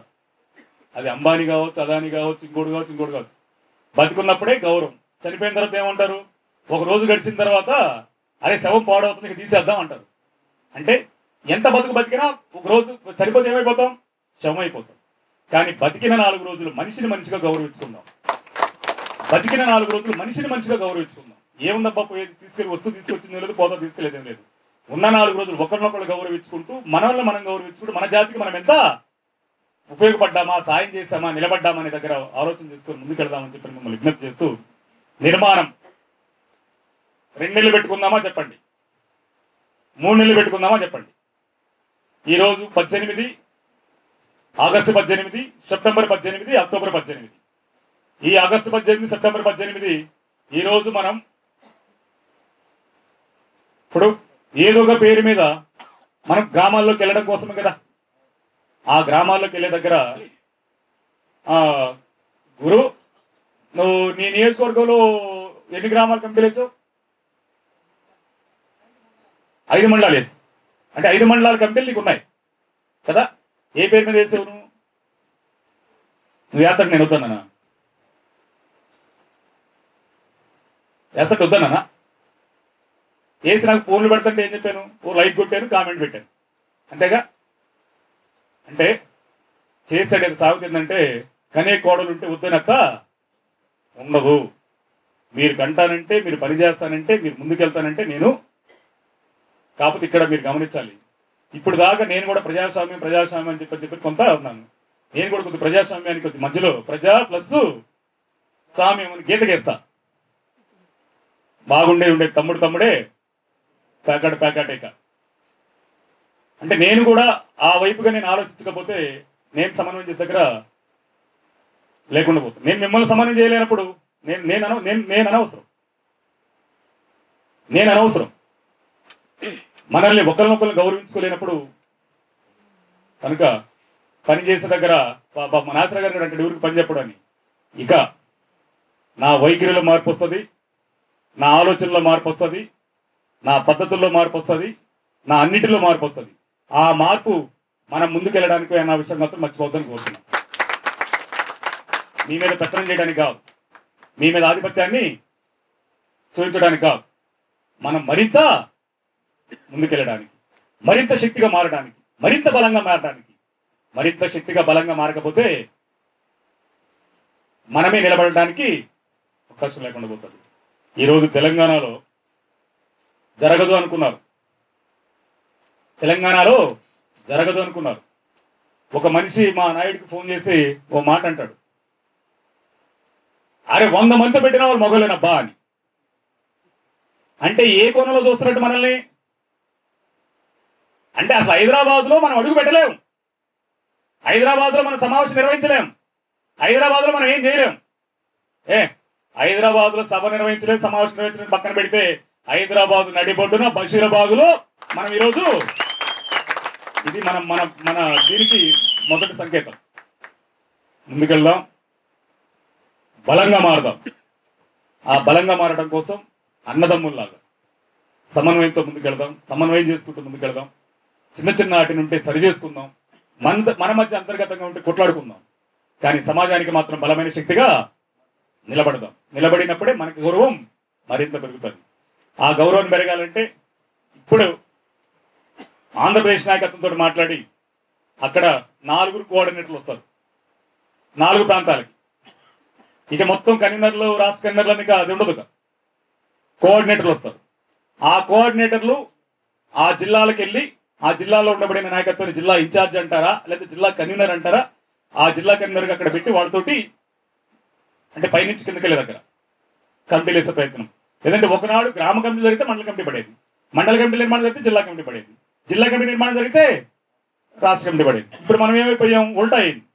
పైనుంచి కిందకు వస్తున్నాం, పైనుంచి కిందకు వస్తున్నాం. సరే అనుకో, పైనుంచి కిందకు వచ్చినా నిర్మాణం జరగడం అనేది ముఖ్యం. జనం మన కోసం చూస్తున్నారనేది నిజం. అది నేననే మాట కాదు, ఇప్పుడే పెద్దలు అన్న రమాకాంత్ అన్న అన్నాడు. కనుక ఆ ప్రజలు మన మీద పెట్టుకోబడిన నమ్మకాన్ని నిలబెట్టుకుందాం, ఆ ప్రజలు మన మీద పెట్టిన విశ్వాసాన్ని కాపాడుకుందాం. దానికోసం అందరూ నిరంతరం శ్రమిద్దాం. ఆ నిరంతరం శ్రమించడం కోసం అంటే ఇక్కడ తమ్ముడోళ్ళు 2 ఉన్నారు కాబట్టి 2 అన్నా. ఆ 2 ఎవరిని జిల్లా కోఆర్డినేటర్లు చేస్తారు, ఎవరి ద్వారా పనిచేయిస్తారు అనేది వాళ్ళకి పూర్తి స్థాయి స్వేచ్ఛ వాళ్ళకు ఉంటుంది. నేను వాళ్ళని ఆ విషయంలో నేను ఎక్కడ కూడా పూర్తి స్థాయి స్వేచ్ఛ. అయితే దానికి ఒక్క మాట చెప్పాలి, మనకు వేదిక వచ్చి సంఘీభావం తెలియజేసేటోడు కాదు. మన వేదిక వచ్చి సంఘీభావం తెలియజేసేటోడు ఎప్పుడు సానుకూలతలు ఉంటారు, కానీ మనతో కలిసి పనిచేసేటోడు మనకు ముఖ్యమైన విషయం కూడా మీరు మర్చిపోవద్దు. సంఘీభావం తెలియజేయడం వేరు, మనతో కలిసి నడవడం వేరు. మనతో కలిసి నడవడం అంటే దానికి మనం సంపూర్ణం దానికి వెళ్దాం. అయితే గుర్తుపెట్టుకోండి, మనం ఎలాంటి పాత్ర పోషించాలి అంటే 100% తల్లి పాత్ర పోషించాలి. ఎందుకు, ఈరోజు ఎంఆర్పిఎస్ ఉద్యమం 23లో పుట్టిన తర్వాతే కదా ఎవరైనా ఎంఆర్పిఎస్ అని ఇంకో సంఘం అని పెట్టుకుంటుంది. అంటే ఇన్ని సంఘాలు ఏర్పడటానికి తల్లేరెవరు, తల్లేరు 23. వీళ్ళందరూ పిల్లేర్లు కదా, అంటే ఆ తల్లి నుంచి వచ్చినటువంటి ఏర్లే కదా. ఆ తల్లి నుంచి వచ్చినటువంటి ఏర్పడినటువంటి పిల్లేర్లను కూడా అవసరం అనుకుంటే తల్లేరు పెద్ద మనసు చేసుకొని భాగస్వామ్యం చేసుకొని కలుపుకొని తీసుకొని వెళ్ళాల్సిన అవసరం ఉంటుంది. ఈరోజు మనల్ని ఎందుకు గౌరవిస్తున్నారు అందరూ, ఎవరి సంఘాలకు వాళ్ళకు ఉన్నప్పుడు మన బ్రహ్మాండం కూడా సంఘం అయిపోయింది కదా, అది తీసే పోని అని చెప్పి అనుకునే దగ్గర ఎందుకు లేకుండా పోయారు. బ్రహ్మన్ అంటే సంఘం కాదు, బ్రహ్మన్ అంటే పెట్టుకోబడిన సంఘం కాదు, బ్రహ్మన్ అంటే ఓ తల్లి సంఘం, బ్రహ్మన్ అంటే ఓ ఈదుమూడి, బ్రహ్మన్ అంటే ఉద్యమం, బ్రహ్మన్ అంటే ఆ నమ్మకం అది మనం మిగిలిన పోయిన సంఘాల్లో ఉంది. ఎవరో ఒకళ్ళిద్దరు వాళ్ళు కూడా కొంత దాన్ని ఏమంటారు వ్యక్తిగతమైనటువంటిది, ఆయన వస్తే మా ఇంపార్టెన్స్ తగ్గిద్దాము, ఆయన వస్తే మా ఇది తగ్గిద్దాని దగ్గర కొంతమంది ఉన్నారేమో కానీ 100-80-90% మంది మాత్రం అరే లేదు అన్నతో మనం కలిసి అడుగులేద్దాం, అన్నతో కలిసి మనం ప్రయాణం చేద్దామనే దగ్గర ఉన్నారు. కానీ మనతో కలిసి అడుగులేద్దాం ప్రయాణం చేద్దాం అనుకున్నప్పుడు కూడా మనం ఏం చేయాలి, మనం కూడా స్ట్రెంథెన్ అవ్వాలి. ఇక్కడ మనం కూడా మన మనుషులు అంటూ ఉండాలి కదా. ఇప్పుడు ఈరోజు ఒకళ్ళిద్దరు వస్తామంటే కూడా మనం ఓది ఏదో అన్నాడని చెప్పి నాకు కూడా తెలిసింది, అది వాస్తవం కూడా. ఇక్కడ మనంగా నిలబడితే కదా, ఇప్పుడు నీ ఐడెంటిటీ నీకుంటేనే కదా ఇంకోటి తల్లి సాధ్యమయ్యేది. నీ ఐడెంటిటీ కోసం చేసే ప్రయత్నం ఈరోజు మనం చేసినటువంటి ఈరోజు జరిగినటువంటి సమావేశం ఇది 100% నిజం. ఈరోజు మన ఐడెంటిటీ వచ్చింది. నేను మీకు చెప్తున్నా, ఈ ఐడెంటిటీని తల్లి పాత్ర మీరు పోషించండి. ఎవరితో కూడా మనం మాట్లాడుతున్నప్పుడు మనం చేస్తున్నప్పుడు ఎంఆర్పిఎస్ ఉద్యమం అంటే అది తల్లి సంఘం, ఆ తల్లి సంఘం అనుకుంటే ఈదుముడి, ఆ ఈదుముడి పుట్టిన బిడ్డ బ్రహ్మన్న, ఆయన నాయకుడా లేదంటే ఆయన సేవకుడా లేదా ఆయనతో కలిసి పనిచేస్తున్నామంటే మా అన్నతో కలిసి మేము ముందుకు వెళ్తున్నాం, మా సంఘం ఇదని దగ్గర మనం అనుకుంటే మనది సంఘం కాదు. గుర్తుపెట్టుకోండి, ఇందాక వినోదాన్ని నేను అనమన్నానా, ఎంఆర్పిఎస్ ఉద్యమం వరంగల్లో పుట్టిందా, ఈదుముడిలో పుట్టిందా? ఎంఆర్పిఎస్ ఉద్యమం ఎక్కడ పుట్టింది? ఎంఆర్పిఎస్ ఉద్యమం ఎక్కడ పుట్టింది? ఎంఆర్పిఎస్ ఉద్యమానికి ఏదైనా పేటెంట్ రైట్ ఉంటే ఎవరికి ఉంటుంది? ఈదుముడి గడ్డ మీద పుట్టిన బిడ్డలంగా. మరి ఎంఆర్పిఎస్ ఉద్యమం నువ్వు దాన్ని లాక్కొని ఆ చరిత్రను ధ్వంసం చేసి కుట్ర చేస్తా ఉంటే తిప్పికొట్టే దగ్గర మనం ఏ పాత్ర అయితే పోషిస్తున్నామో ఆ తల్లి గౌరవాన్ని, ఆ తల్లి పాత్రని దాన్ని నిలబెట్టే దగ్గర ముందు వరుసలో ఉండి కాపాడుకోవాల్సిన బాధ్యత కూడా మన మీద ఉంటుంది. కలిసి వచ్చే సంఘాలను కలపండి, కలిసి వచ్చే వ్యక్తులను కలపండి. అందరూ మనతో కలిసి మమేకమై ముందుకు నడవడానికి వచ్చేటప్పటికి ఒకవేళ సంఘంగా వాళ్ళు సపోర్ట్ చేస్తారన్నా ఆ సపోర్ట్ తీసుకోండి, లేదన్నా మా సంఘాన్ని మీతో కలిపి ముందుకు వస్తామన్నా, మీతో అడుగులు వేస్తామనుకుంటే దానిని కూడా స్వీకరించండి, ముందుకు తీసుకెళ్లే ప్రయత్నం చేయండి. అక్కడైనా ఇక్కడైనా తల్లి పాత్ర పోషిద్దాం. 3 నెలలు సమయం. ఇక్కడికి వచ్చేటప్పటికి ఉత్తర తెలంగాణ కోఆర్డినేటర్గా ఓదేలు ఉంటాడు, దక్షిణ తెలంగాణ కోఆర్డినేటర్గా నరసింహ ఉంటాడు. ఇద్దరు 3 నెలల కాలం. ఉత్తర తెలంగాణకి ఎన్ని రోజులు కావాలో అడగండి, దక్షిణ తెలంగాణకి ఎన్ని రోజులు కావాలో అడగండి. మీ పని విధానంలో మీరు ముందు వరుసలో ఏ విధంగా వెళ్తారో ఎట్లా పోతారు అనేది మీ అది చెప్తాది. లేదు వెనకబడితే ముందు వరుసలో ఉన్నటోడు నాయకత్వం వహిస్తాడు, వెనకబడినోడు వెనకబడిపోతాడు. అది ఖచ్చితంగా అది క్రైటీరియాగా ఉంటుంది. అది క్రైటీరియాగా లేకపోతే మళ్ళా నేను ముందుకు పోవాలి అంటే సంఘం ముందుకు పోలేదు. సంఘం ముందుకు పోవాలంటే ఖచ్చితంగా అది ఉండాల్సిందే. ఆ ఉండే క్రమంలో మీరు ఎవరిని కలుపుతారు, ఎవరిని చేస్తారు, ఏ సమయాలు ఇస్తారు, ఎంత డేట్లు వేసుకుంటారంటే మీరు రేపొద్దున క్షణానికి పెట్టుకున్నా కానీ నువ్వు పోవద్దన్న ఇక్కడ ఆగన్నా అన్నా నేను ఆగి మీతో ఉండడానికి సిద్ధం.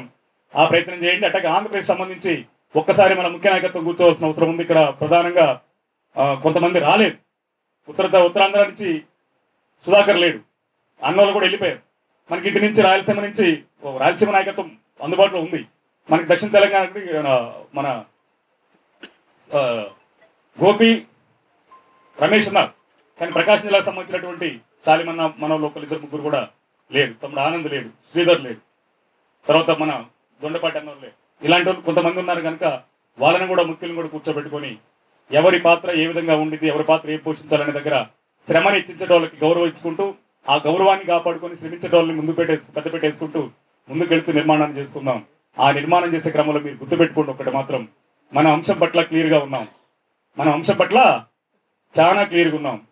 మనం ఆత్మగౌరవం, హక్కులు, రాజ్యాధికారం అనేది పని తూట్లో పొడిసేసి రాజ్యాధికారం అనే పదం కరుసుపు మేరలో కనపడకుండా చేసి పుట్ర జరుగుతూ ఉంది. కానీ ఆ రాజ్యాధికారానికి మేం బాటలేస్తాము, ఆ బాబాసాహెబ్ అంబేద్కర్ కోరుకోబడినటువంటి రాజ్యాధికార దిశగా మా అడుగులు, మా ప్రయాణం ఉంటుందని చెప్పని చెబుతూ మనం ముందుకు నడిచే క్రమంలో నిర్మాణాన్ని క్రైటీరియాగా తీసుకుందాం.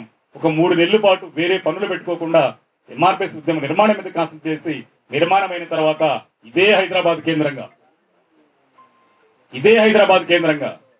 100 మందితోనో 150 మందితోనో బషీరాబాద్ ప్రెస్ క్లబ్ కాకుండా 1000 మందితో 3 నెలల తర్వాత నిర్మాణం జరిగిన తర్వాత నిర్మాణం వేసిన ప్రతి మండలాధ్యక్షుడు, ప్రతి జిల్లా అధ్యక్షుడు, ప్రతి నియోజకవర్గ అధ్యక్షుడు వెహికల్ పెట్టుకుని హైదరాబాద్కు రావాలి. హైదరాబాద్ లో బ్రహ్మాండమైనటువంటి ఒక ర్యాలీ చేసి ఆ ర్యాలీ నాకు తెలిసి ఇదే నడిబొడ్డున మన అదే కాదుమా దీని పక్కనే ఉంది కదా, కాదునా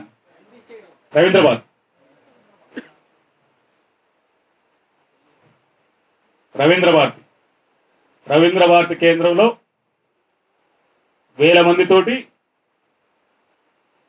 కార్యక్రమం నిర్వహించాలి. తెలంగాణ గడ్డ మీద నా తమ్ముళ్ళు బలమైన విజయ సంకేతనం ఎగరవేయాలి. నేను మనస్ఫూర్తిగా కోరుతున్నాను. దానికోసం 3 నెలలు నిరంతరం శ్రమిద్దాం. 3 నెలల తర్వాత మన శక్తిని, అది మీకు రవీంద్ర భారతి అనుకుంటే రవీంద్ర భారతి, లేదా ఇందిరా పార్క్ అంటే ఇందిరా పార్క్, ప్లేస్ ఎక్కడనుకున్నా ఏదేమైనా ఒకళ్ళిద్దరు కాదు 1000 మంది ఉన్నారు, 1000 మందితో జరుగుతుందని చెప్పని నా జగన్ అన్న అన్నాడు కదా, అన్నావు కదా కూడా అన్నాడు. దానిని చేసే ప్రయత్నం ముందుకెళ్దాం. దానికి ఆయన రథయాత్ర అన్నాడు. ఇప్పుడు రథయాత్ర చేస్తే అన్ని గ్రామాల్లో మనల్ని స్వాగతించి గౌరవించే పరిస్థితి తక్కువ ఉంటుంది. కనుక మనల్ని గౌరవించాలనుకున్నప్పుడు మనం నిర్మాణ పరంగా ముందుకెళ్ళాలి. నిర్మాణం గ్రామ స్థాయి నుంచి, మండల స్థాయి నుంచి, జిల్లా స్థాయి నుంచి నిర్మాణం జరిగితే ఆ తర్వాత రథయాత్ర చేయాలా, పాదయాత్ర చేయాలా, లేకుంటే ఏ యాత్ర చేయాలనేది నిర్ణయిద్దాం. ఏ యాత్ర జరగాలనుకున్నా ముందు జనాల్లోకి మనం వెళ్ళే ప్రయత్నం చేద్దామని చెప్పని మిమ్మల్ని మనస్ఫూర్తిగా కోరుకుంటూ నిర్మాణం మీద దృష్టి పెట్టాలని చెప్పని మనస్ఫూర్తిగా మీకు విజ్ఞప్తి చేస్తూ నూతన ప్రజాస్వామిక ఉద్యమాన్ని నిర్మిద్దాం. ఆ నూతన ప్రజాస్వామిక ఉద్యమంలో అరమరకలు లేనటువంటి అన్నదమ్ముల్లాగా, అరమరకలు లేనటువంటి వాళ్ళగా ముందుకెళదామని చెప్పని మిమ్మల్ని మనస్ఫూర్తిగా కోరుకుంటూ, ఈ రాష్ట్రంలో, ఈ దేశంలో మాదిగలు మనువాదులు కాదు, అంబేద్కర్ వాదులు. బాబాసాహెబ్ అంబేద్కర్ కోరుకోబడినటువంటి విధానాలు కట్టుబడి ఉన్నారు. బాబాసాహెబ్ అంబేద్కర్ ఆశయాలకు ముందుకుంటారు. బాబాసాహెబ్ అంబేద్కర్ ఆశయాలను కొనసాగించడం కోసం మా వంతు ప్రయత్నం చేస్తారని చెప్పని మనం చెప్తూ ముందుకెళ్లాల్సిన అవసరం ఉందని చెప్పని మిమ్మల్ని మనస్ఫూర్తిగా కోరుకుంటూ, మనం మానసిక బలహీనలకు కాకుండా మానసిక దృఢత్వంతో, శారీరక బలవంతులమి, కానీ ఆ శారీరక బలానికి మానసిక దృఢత్వం తోడైతే మరింత ముందుకెళ్తామని చెప్పని కోరుకుంటూ, ఇందాక గౌరవ పెద్దలు ఒక మాట అన్నారు. వాస్తవానికి ఈరోజు మనకి ఏ బలము లేదు, కానీ సంకల్పమే బలంగా ఉంది. మన సంకల్పమే బలంగా ఉంది, ఆత్మవిశ్వాసమే నిండుగా ఉంది. నేను 2 విషయాలను స్పష్టంగా ఫాలో అవుతాను. శ్రీశ్రీ ఒక మాట అంటాడు, నీకు ఒంటిలో శక్తి ఉంటే పరిగెత్తమంటాడు, లేదా నడవమంటాడు. కాదు కూడదనుకుంటే ఉన్న చోట నుంచి ఉండకుండా పాకమంటాడు. ఉన్న చోటని ఉంటే మనము చెదలబట్టిపోతాం. మనిషికి స్థానభ్రంశం జరగాల్సిందే. కప్పలాగా బావి అనుకోవద్దు. బావి దాటితే చెరువు ఉంటుంది, చెరువు దాటితే నది ఉంటుంది, నది దాటితే సముద్రం ఉంటుంది. సముద్రం అంత విస్తారంగా, సముద్రం అంత విశాలంగా మనం ఉండాలని చెప్పని మనస్ఫూర్తిగా కోరుకుంటూ, ఒక నూతన ప్రజాస్వామ్య ఉద్యమానికి నాంది పలికే దగ్గర ఈడ బషీరాబాద్లో శ్రీకారం చుట్టాం. ఆ బషీరాబాద్లో శ్రీకారం చుట్టిన ఉద్యమాన్ని 3 నెలల తర్వాత ఖచ్చితంగా తెలంగాణ గడ్డ మీద మరొక బలమైన సంకేతంగా మనం మారదామని చెప్పి మారాలని మిమ్మల్ని మనస్ఫూర్తిగా కోరుకుంటూ ఇక్కడ నుంచి ఉత్తర తెలంగాణ ఓదేలు, దక్షిణ తెలంగాణ నరసింహ చూడండి. ఇద్దరు నాకు తెలిసి ఇద్దరు స్నేహపూరితమైన పోటీతోటి నిర్మాణాన్ని తీసుకోవడం ముందుకు తీసుకెళ్లాలని కోరుకుంటూ, ముందు ఎవరి డేట్లు కావాలి, లేదా 2 రోజుల ముందు నీ కాడ ఉంటామా, 2 రోజులు ఇటు ఉండటమా, లేదు ఉత్తర తెలంగాణ అయ్యేంత వరకు ఒక చోట, లేదా దక్షిణ తెలంగాణ అయ్యేంత వరకు ఒక చోట ఉండటమా, ఏదనేది కూడా మాట్లాడుకొని ముందుకెళ్లాల్సిన అవసరం ఉందని కూడా మిమ్మల్ని మనస్ఫూర్తిగా కోరుకుంటూ మరొకసారి చెప్తా ఉన్నాం. మనకి దూరదృష్టి ఉంది, ముందు చూపు ఉంది, కళ్ళ ముందు ఆలోచించట్లేదు, కళ్ళెత్తి చూస్తున్నాం. భవిష్యత్తులో రానున్న రోజుల్లో ఈ రోజు మాదిగలని ఒకవైపు కుమ్మగాసే కుట్రల నుంచి తీసుకొచ్చుకుంటూ 30 ఏళ్ల ఉద్యమాన్ని రాజ్యాధిక పోరాట దిశగా మలచకుండా రాజ్యాధికారం అనే పదాన్ని మాదిగలకి దళితులకు కలుసుకు మేరలో కనపడకుండా చేసే కుట్రలను తిప్పికొట్టుకుంటూ మాదిగల మనువాదులు కాదు అంబేద్కర్ వాదులు అని చెప్పి సమాజానికి చాటుతూ ఒక నూతన ప్రజాస్వామిక ఉద్యమాన్ని నిర్మిద్దామని చెప్పి మిమ్మల్ని మనస్ఫూర్తిగా కోరుకుంటూ ఈ అవకాశం ఇచ్చినటువంటి మీ అందరికీ మరొకసారి సామాజిక తీసుకుంటున్నాను. జై జీవన్, జై భీమ్, జై మాదిగ.